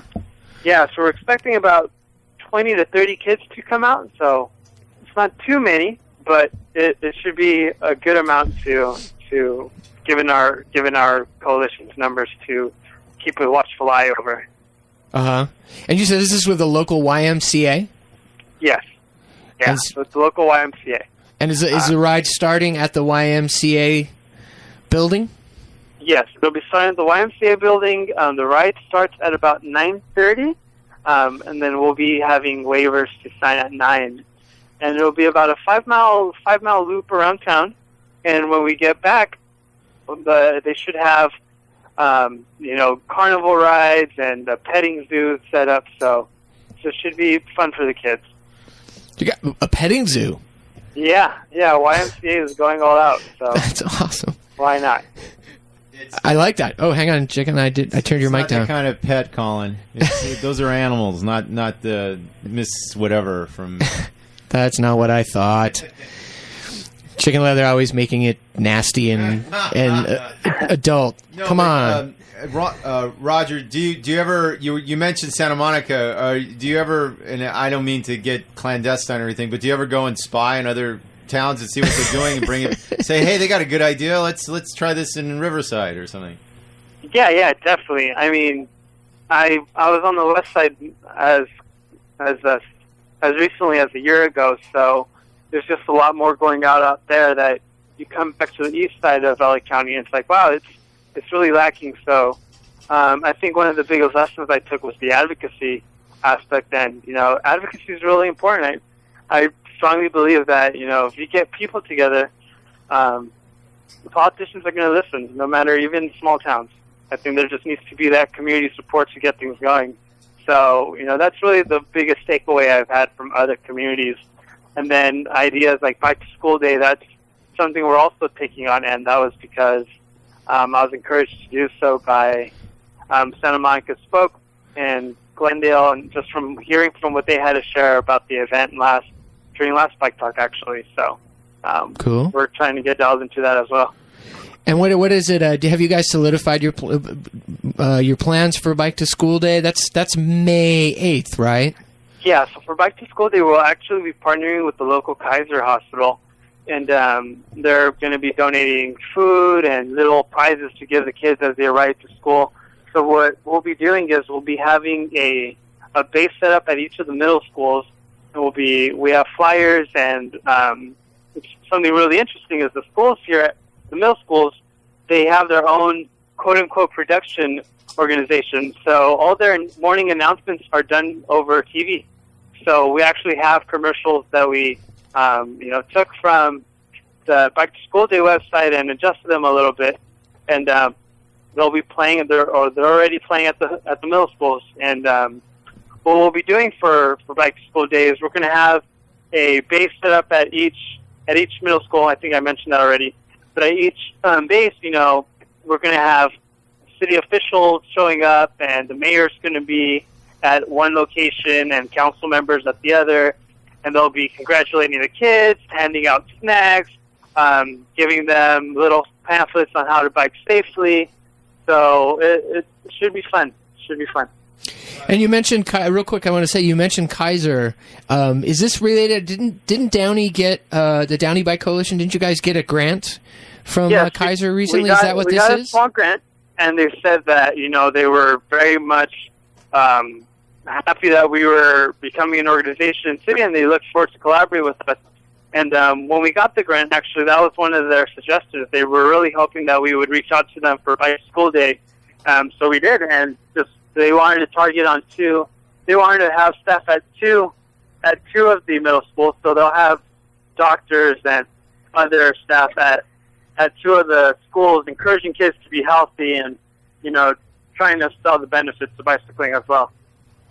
That's fantastic. This really translates into things like keeping down childhood obesity and diabetes and stuff. So for them, I know it seems like they're all altruistic and stuff, but it's a money thing because they don't have to sort of put it out there that it's like, oh, now we have to set aside the state funds or city funds or even medical funds for this thing because the kids are healthy or something.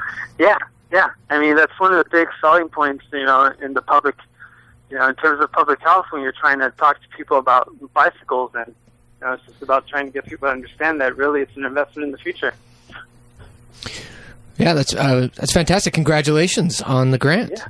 Yeah. Something else I wanted to ask you about is I'm hearing a theme also. It's like you have a ride coming up with the YMCA, and you also have this ride coming up in partnership with Kaiser. So it sounds like you're having some real success with collaborating with existing community organizations. And are you finding that you're getting a really positive response? Because it sounds like it. Yeah. It's definitely been. I really consider ourselves lucky to have such positive responses, and organizations that have been in Downey for a long time reaching out and saying, let's work together. It's really encouraging, and hopefully come once the bike plans get some development, there won't be too much pushback, and we can get a lot of community support for that and community feedback to really make it something worthwhile. Uh-huh. So, but yeah, it definitely seems very easy to, the community seems to have been really receptive to our young coalition and to what our desires are so far. Oh, that's fantastic. I mean, are you getting? It makes me wonder if you're getting comments from people like, "Oh, we're so glad you're doing this now." I know sometimes, in my experience, you find people saying, "Oh, I'd really like to ride my bike. I've just never felt like I could because I didn't feel like it was safe. So I'm so glad you're doing this work." Are you getting? Yes. You getting similar? We get that a couple times every community bike ride. we have families come out and say, it's great that we're doing this. They feel a lot safer when there's a lot of people doing it, and they're hoping something good comes out of it. So, definitely, I think it just keeps encouraging us to keep doing what we're doing. Very nice. So you mentioned, what else do you have in the works that you wanted to maybe tell us about? You mentioned Bike to School Day on May 8th, and of course the following week is Bike Week. And right. Do you have anything? We actually don't have anything in the works yet for Bike Week. We're trying to think of something, but just with our numbers, it's numbers of volunteers. It's a little hard to get too many things going at once. I see. So we're hoping that if not this year, next year for sure, we'll be a participating organization. Well, I'm sure you guys will figure something out, right? Yeah, definitely. Don't you guys have public transportation? How would you get to Los Angeles here, like on public transportation, the train or a bus or what? I actually commute downtown by the bus. So there's a bus stop on the north side of Downey, and it takes me straight to downtown in about 45 minutes. So that's pretty good. It's pretty good, and it's about what it would take in traffic anyway. So I'd rather sit down and read a book than sit in traffic. Absolutely. What I'm trying to say is, if it's Bike Week, you got nothing there. I'm going to extend the invitation to come to one of the local municipalities down here. Maybe I know Los Angeles is probably going to do something for Bike Week, or at least I hope so. And in fact, I myself got sort of. We were so kind of. The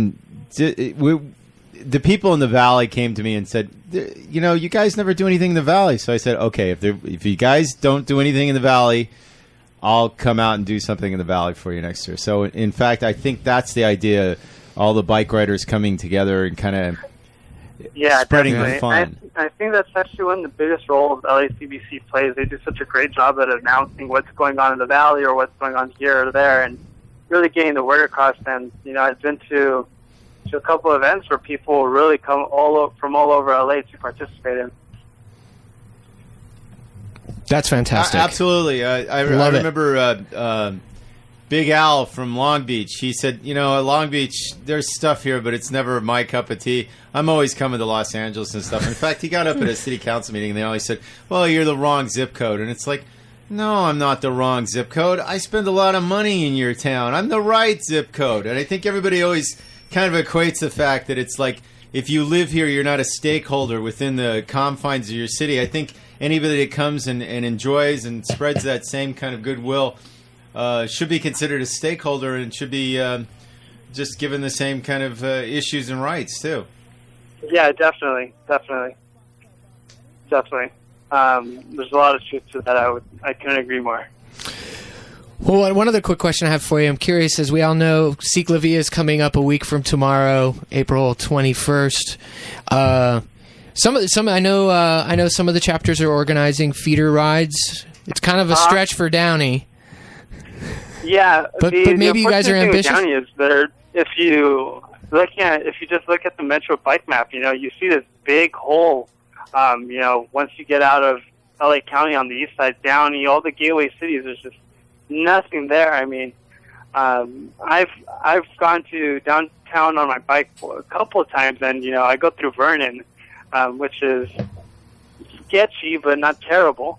It has an aroma to it. So we're really encouraging people to take a connection between the green line and the blue line to get to Ciclavia. So we're hoping people go out, but as feeder ride, we're not doing that just yet, given the current state of infrastructure in our side of Cook County.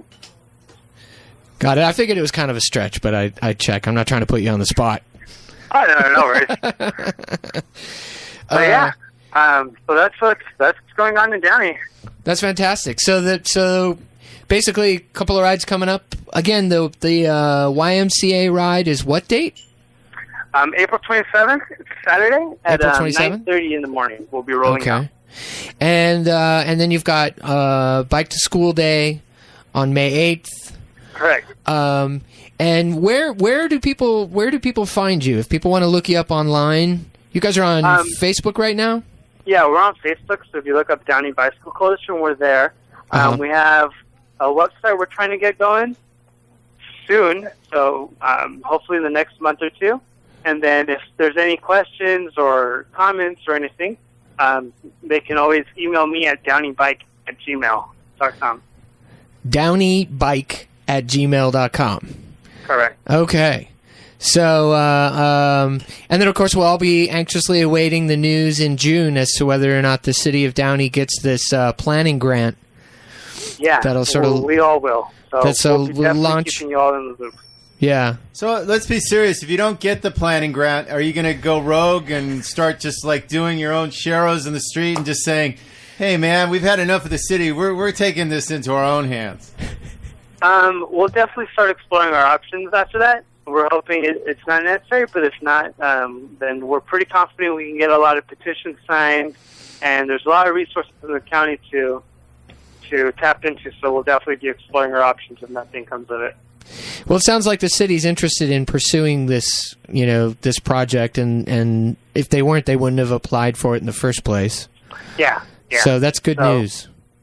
So I think with everything, like everything else, it's money's always the issue. So hopefully the grant comes through and the city doesn't have to stress too much about it. Excellent. All right, Roger. Well, thanks again for calling in, and great to hear all the things that are happening in Downey. It's very exciting. Awesome. Yeah. It was a pleasure to talk with you guys this morning. So. All right. Thanks for calling in. Well, that was great, Colin. What? All right. That was great. Cool.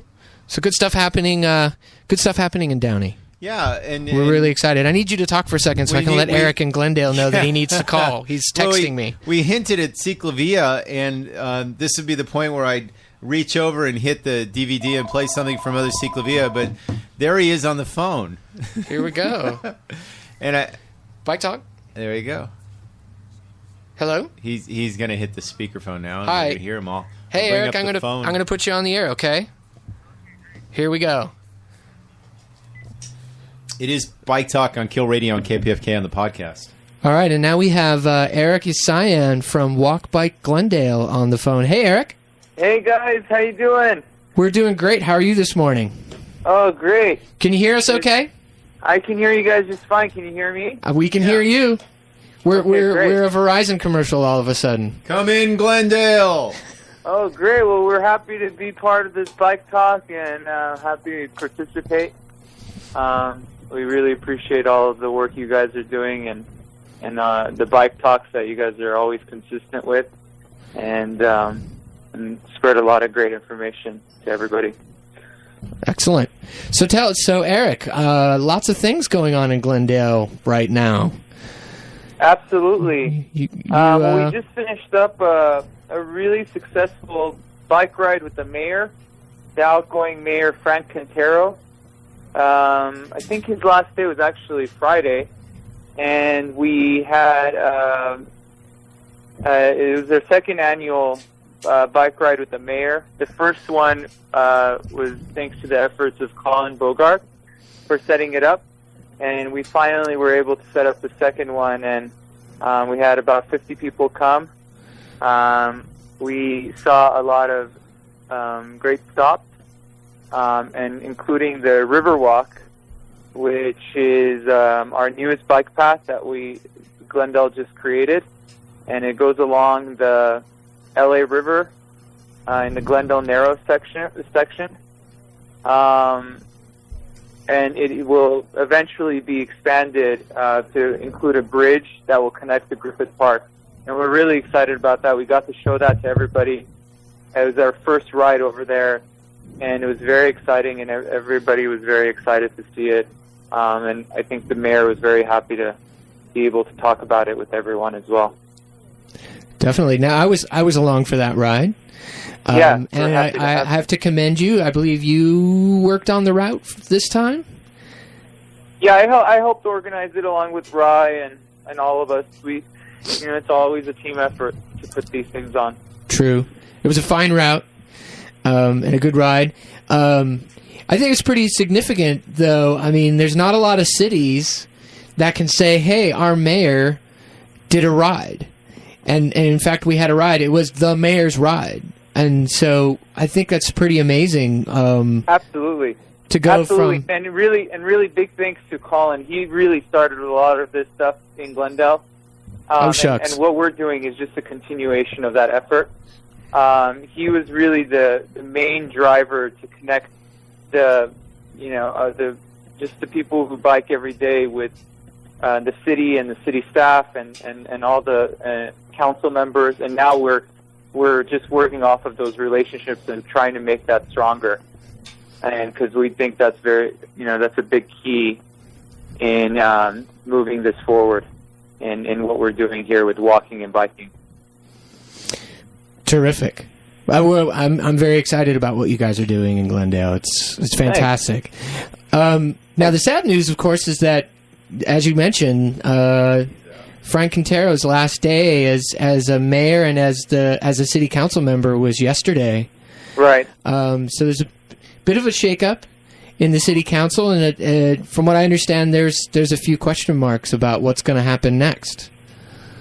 Well, anytime there's a change in the city council, it's always I think it's legitimate for people to have concerns, and that's when we really have to come in and build or continue the bond we have with the existing council members, and also to make a good welcome for new council members as well. So people, who are new to the council, they feel like they're just as welcome, and we can include them on our future rides and educate them the way we can. We think, what we know about biking and walking infrastructure, we got to get out the education component and make sure the community knows about it, and the community can be able to inform any new members of council and existing members of council as well. And it's also, we see it as a dialogue, so it's not just a one-way communication. We can really be there as a community voice.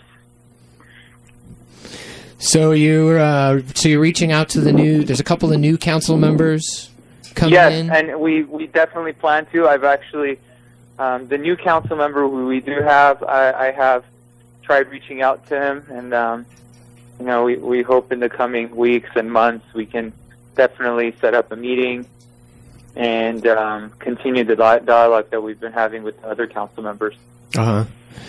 And there's also, I know that one of the existing council members is going to become, I guess, a city treasurer, so they're going to have a runoff for an additional seat? Is that right? Do you know? Yeah, they're gonna decide what they want to do on Tuesday. Oh, okay. The next council meeting.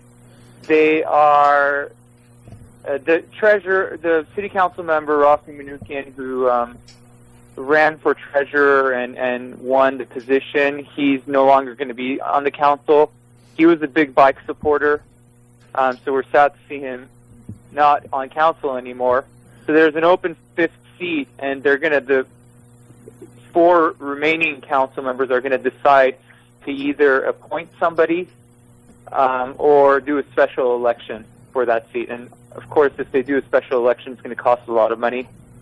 So people are leaning, I think, towards appointing someone, but that's always very, political and dicey. Sure. Try to do that as well. So we will find out on Tuesday what happens. So this coming Tuesday night, there's a city council meeting, and that's when they're going to make the decision. Yeah. I see. So something that maybe folks who are in Glendale should make a point of either being there or tuning in, because I know the city of Glendale broadcasts their meetings. It's a big deal, and and I'm sure the council would also appreciate hearing from people if you have strong thoughts about either way, an appointment or do a special election. I see. I personally don't have, a strong opinion on either one, but Tuesday is a big night for that. Tuesday's a big day. Okay. Yeah.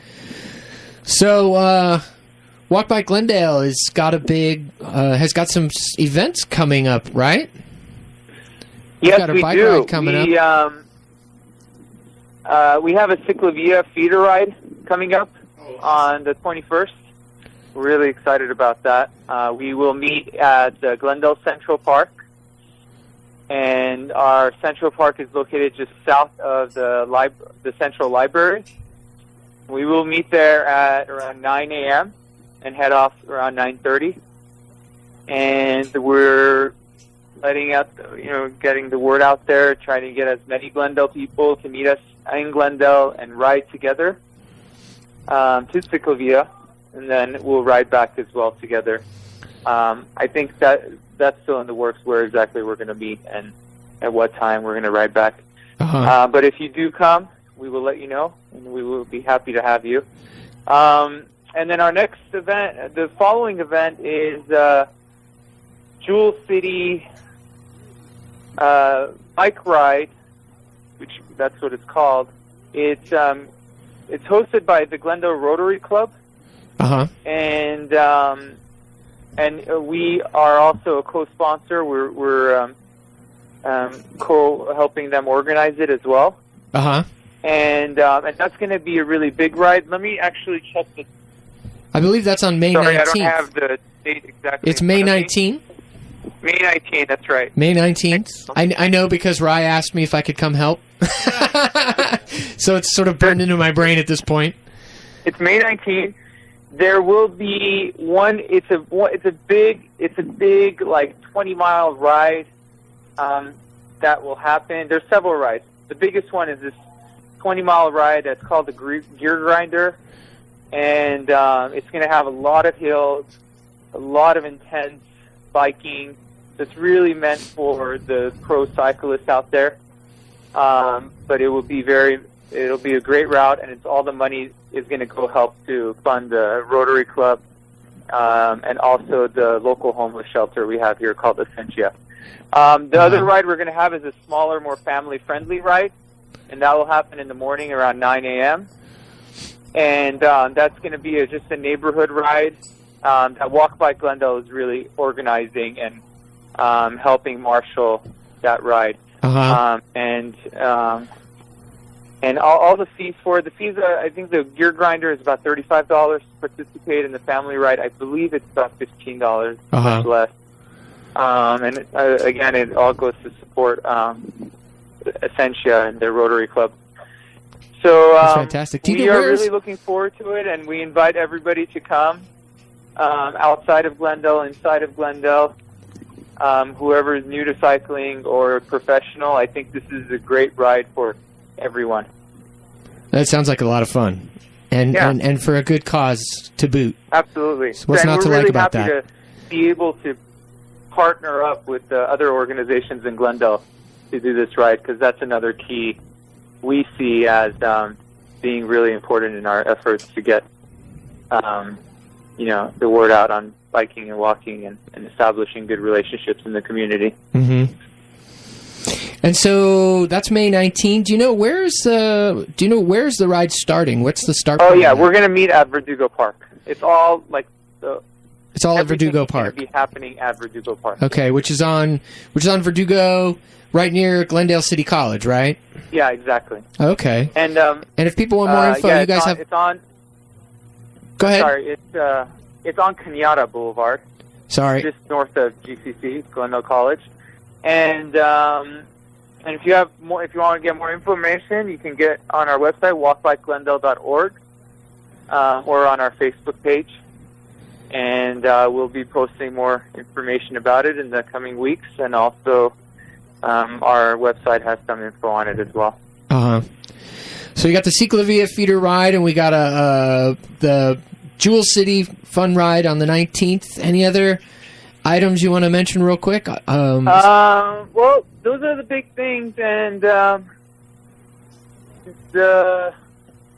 we've just been working. We're going to meet with the city soon to talk about some roundabout placements, and we're looking forward to that. Yes, because the city got Colin was a big part again to help establish getting the funding for that. That's right. And the city really got Caltrans funding, correct?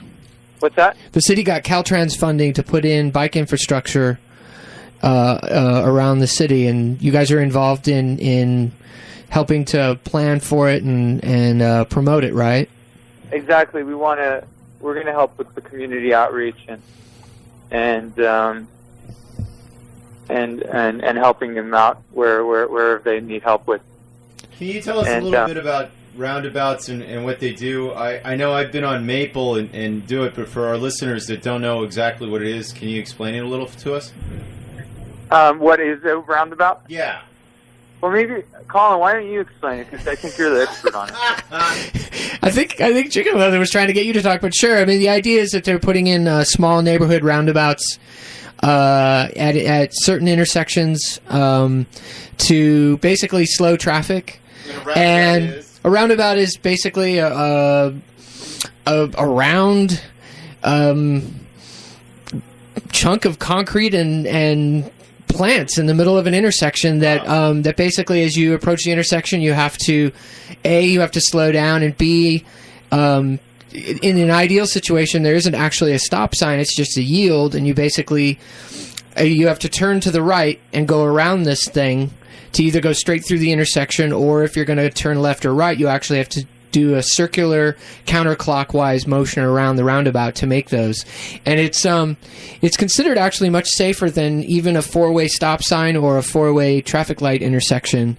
And it slows people down, and it's great for bicyclists because it basically slows everybody down to what I would call bicycle speed. Isn't that the argument for a four-wheel drive on your car? Come on, seriously, that's. I've seen them on Maple, and I'm being the devil's advocate, but they really do work. They do, and we drive it, and we like to do it in our car because it's like you literally are like on a twisted road, and it kind of is cool. Yeah, it slows you down. So they've got the recent funding that the city got. What's planned, as I understand, is they're going to put in roundabouts at a bunch of intersections in neighborhoods around the city on key north-south routes. Yeah, and I'm personally very excited because two of them are on the block I'm living, literally. So I'm definitely looking forward to it. And the city seems like they're motivated enough to install them without stop signs and put just yield signs. So that's how they should work. And I'm glad to see that the city has become comfortable with that idea, because the previous roundabouts have all been with stop signs. So I haven't spoken with them for a couple of months since they said they are comfortable with that. So I hope they're still leaning towards with the putting in the yield signs. Yeah, devil's in the details, right? Exactly. So that's one thing we're definitely going to look forward to following up on when we meet with them in the next week or so. Terrific. And I have to say this, we never really had this communication with the city staff, but now we're having a lot of meetings with them, and we're finding out all this information before they actually do an installation, because we've seen it happen way too many times where they do an infrastructure project and we either didn't know too much about it or it's too late to say anything about it, and we're trying to prevent that happening again. Well, that's really good to hear. I mean, to basically they're including you, they're looping you in, whereas in the past they weren't. That's fantastic. Absolutely. So. All right, Eric. So once again, if people... Thank you guys so much. Sure. And once again, if people want to know more about what you guys are doing, it's walkbikeglendale.org? Yes, that's our website, and our Facebook page is facebook.com/walkbikeglendale. All right. Thank you guys so much. Thanks for calling in, Eric. All right, guys. Have a great day. We'll see you later. All right. See you later. All right. So, Chicken Leather, I promised a couple other local chapters that I would give a couple quick updates, particularly Santa Monica Spoke, who are, as we speak, leading apparently a massive critical mass ride in Santa Monica. This is Does that mean they're snipping their toenails a little closer to the? No, not cuticle mass. It's critical mass. Yes, it's children. It's critical mass, but with kids. Snipping kids at the bud. No, I just kidding. No, they're leading a critical mass ride this morning. So they've definitely got their hands full. But they asked us if we could. Oops, got to hang that up, don't I? Well, why don't you All right. say so that it's kids? It's kids. Kidical Mass. Kidical. So anyway, they've got a ride going on right now. Kidical Mass. If you're in Santa Monica, look out your window. They might be going right past your place. And in fact, there's I'm a going to have call you in. that. I'm gonna get the call. Why? Thank you.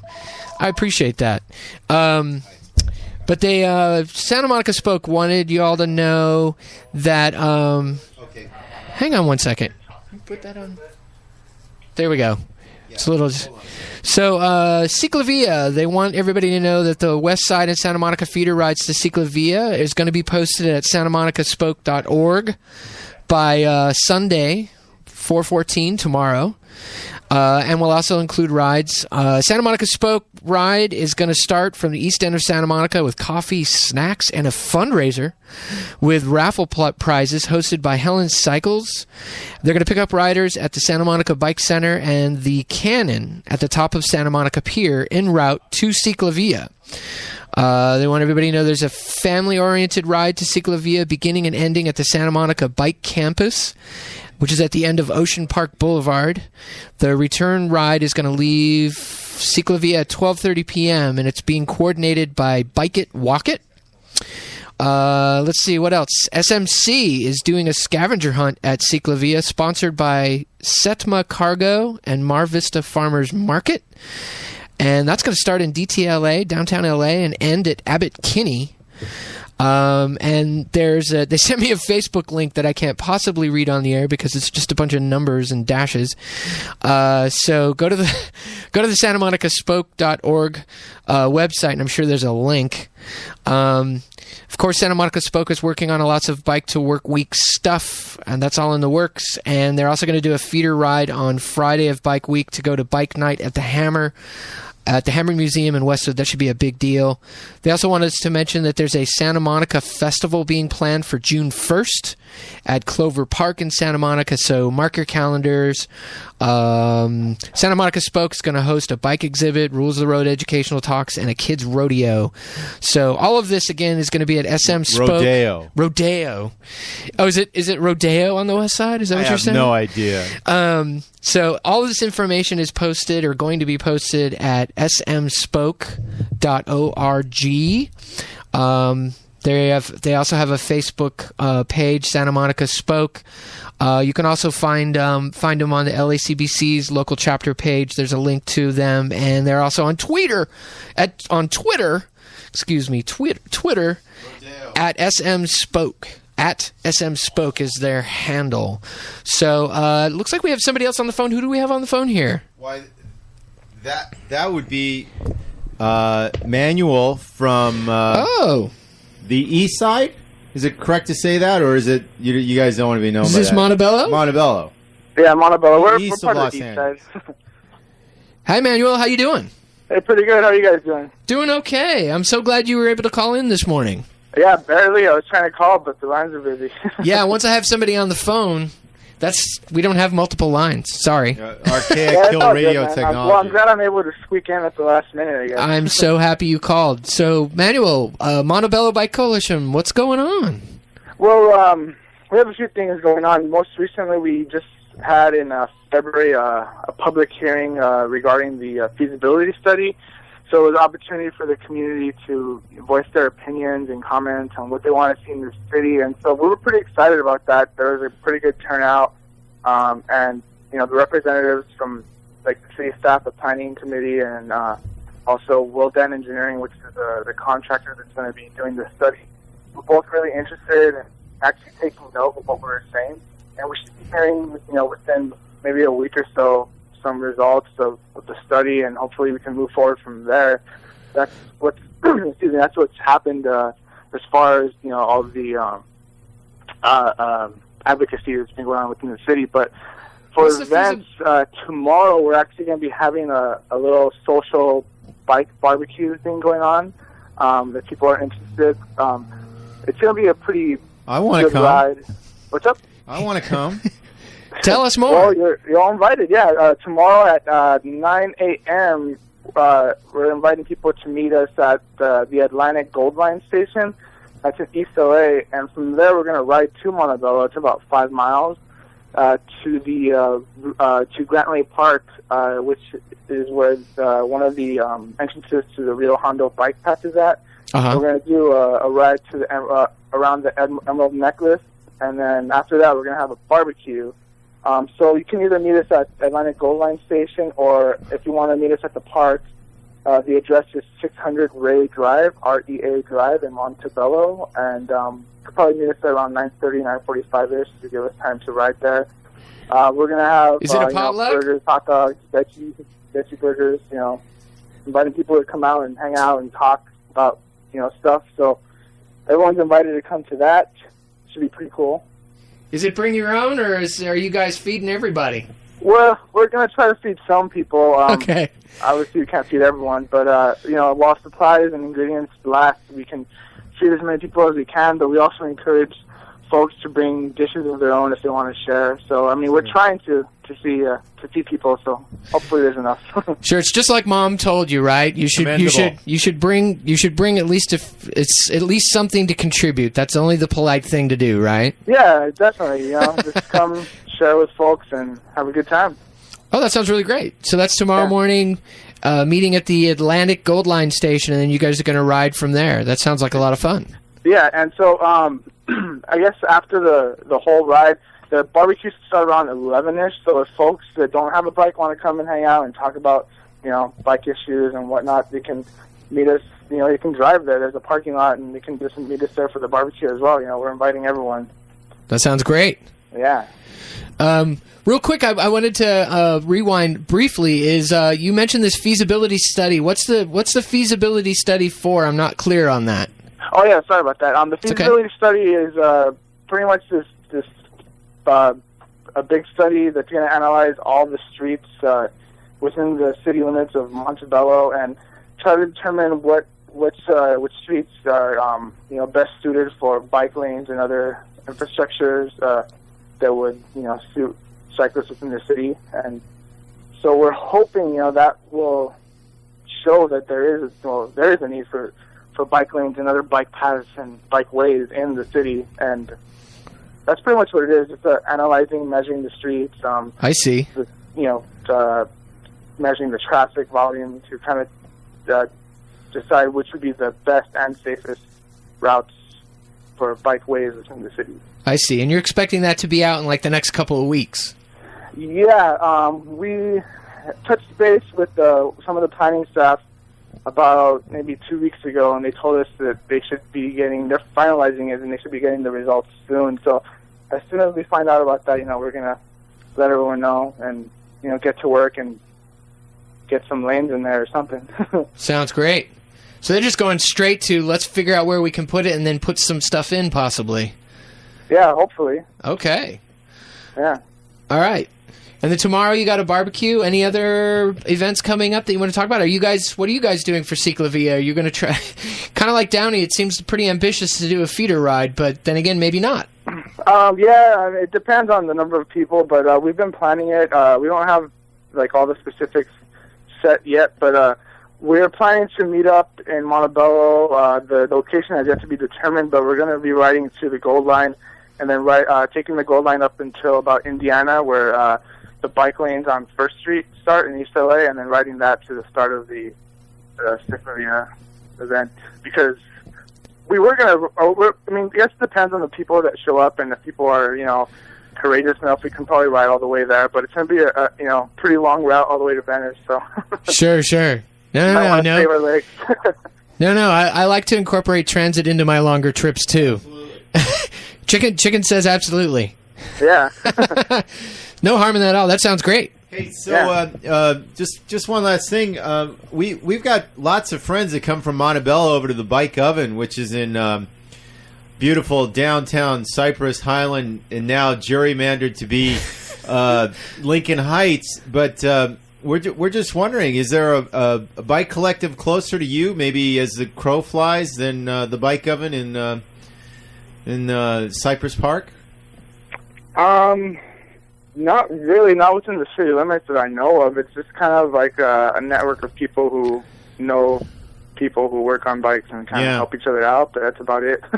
Yeah, no, and you bring that. That's really essentially. I know that one of our chefs or muffins or whatever they call them over there at the Bike Oven, he actually lives in over there, so he's always either bringing a bike in or taking a bike back to one of the kids there in the neighborhood, because it's not so much as a lack of infrastructure, but there's just not enough people, I guess, to actually open something like a bike collective there in Montebello.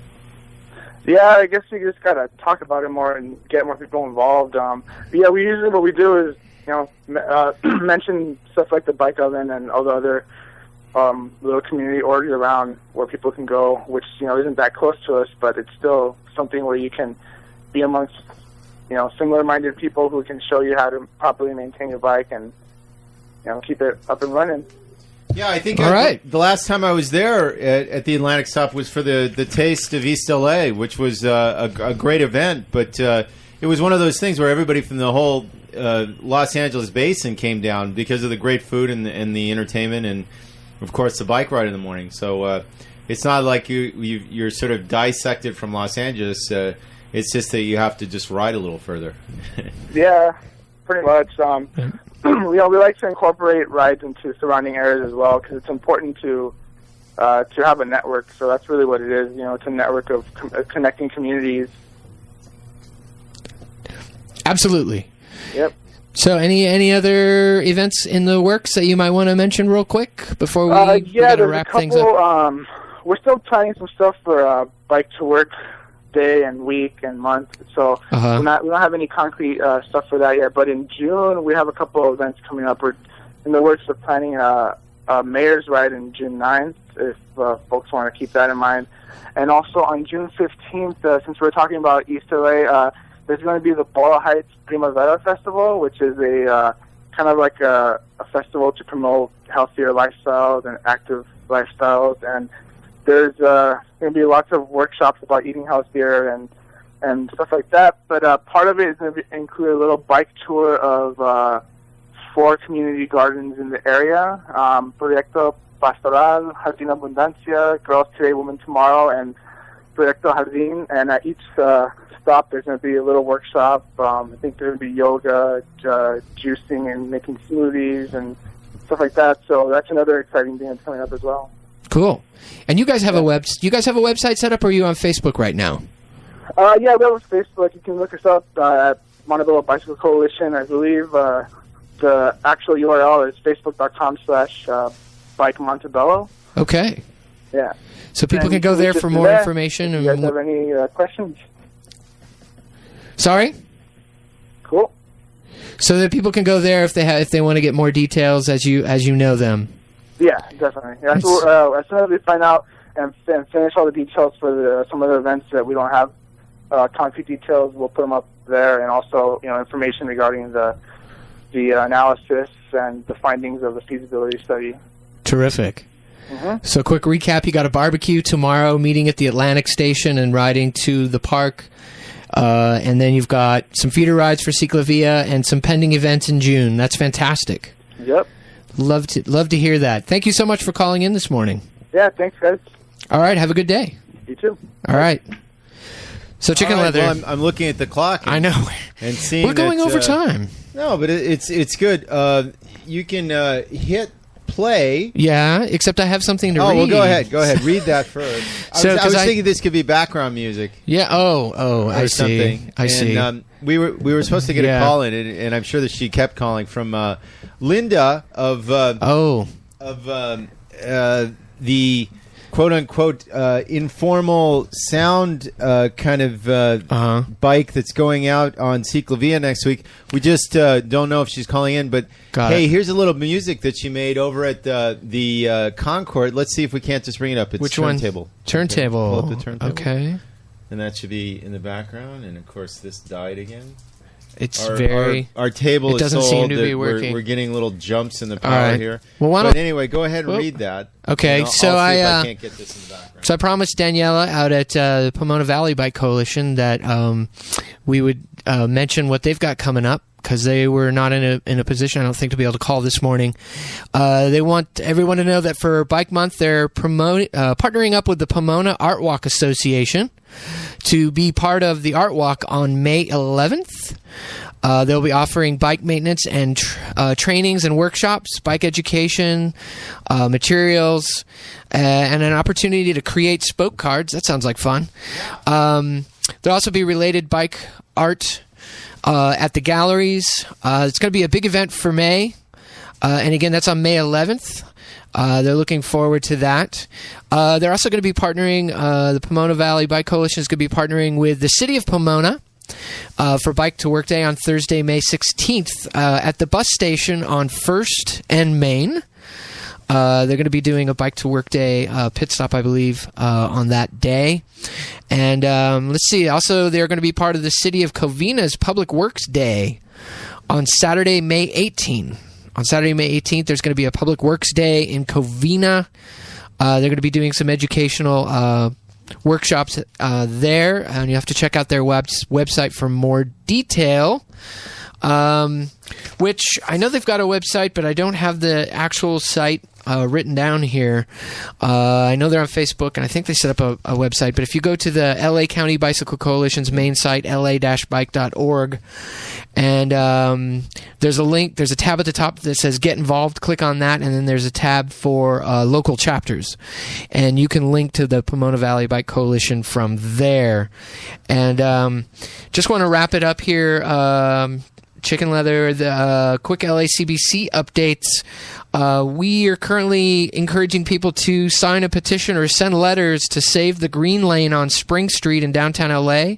It's the first green lane in the city of Los Angeles, and the city is... Well, why would they eliminate a green lane, the first one of all things? Well, it's because it's right down the heart of the historic core of downtown LA, and the film industry likes to film there. And those evil film people. They don't seem to be CGI it or something. You would think they could. Yeah. They also seem to think that downtown LA is their back lot, and they get to hire dedicate. One of those kids that works on a computer, man. I think they can figure it out, man. Yeah.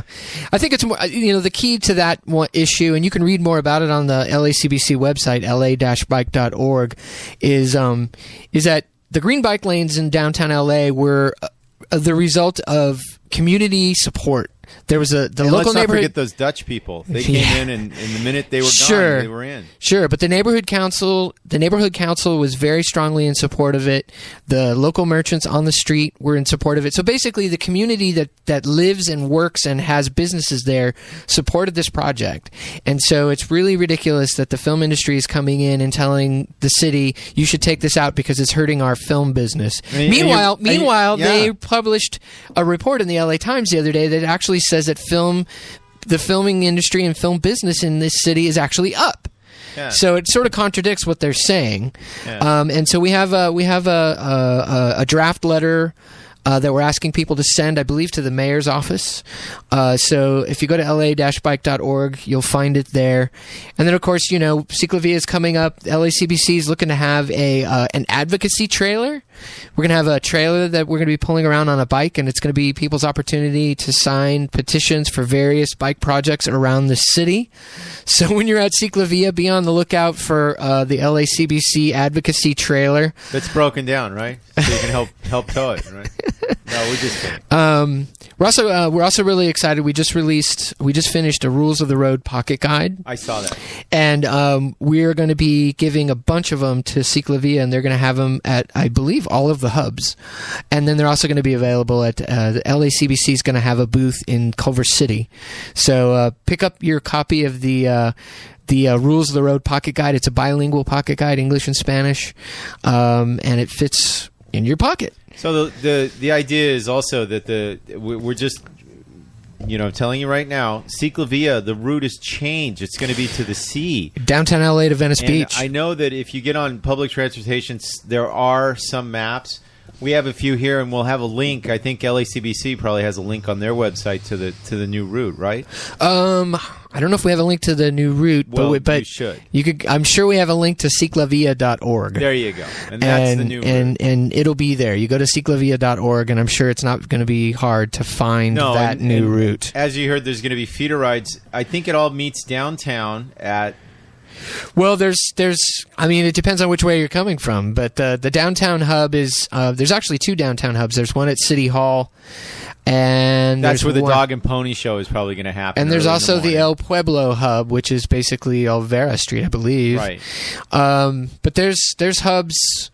There's various hubs all along. There's a MacArthur Park hub, a Normandy hub, a Mid-City hub, Cadillac, Culver City, Mar Vista Farmers Market, and then Venice hub, which is at the Windward Circle. So what he's trying Venice. to say is it's going eastward this time. We're actually going to the west side, too. Well, again, it depends on where you're starting from. It's all on your perspective. There's more miles. I love it. It's like 20-some miles It's like 15 or so one way. Yeah. So it's a pretty ambitious route.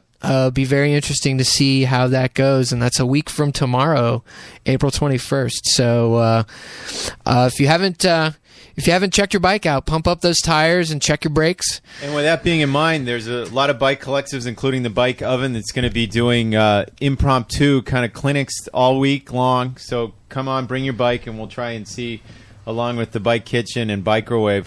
And I'm sure there's other ones, the Green Bike Program, Bike Sans, and all these people are going to be out there for your kind of thing.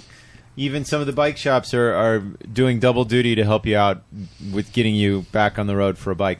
So if you now pull up turntables, I think it's up. Okay. This is a little bit from the Concord, and we still aren't here. No, it's here. And this is a little bit of just a taste. I think Linda was here that night. I don't know if this is her band. I think this is Decian. But... This is them playing in the background. She's going to be with her, I guess, somehow they've electrified a bicycle, and they're going to be playing music the whole route. Let's listen that sounds like fun. As we end Bike Talk here on Kill Radio and K50 on the podcast. Thank you, Colin. Thank you.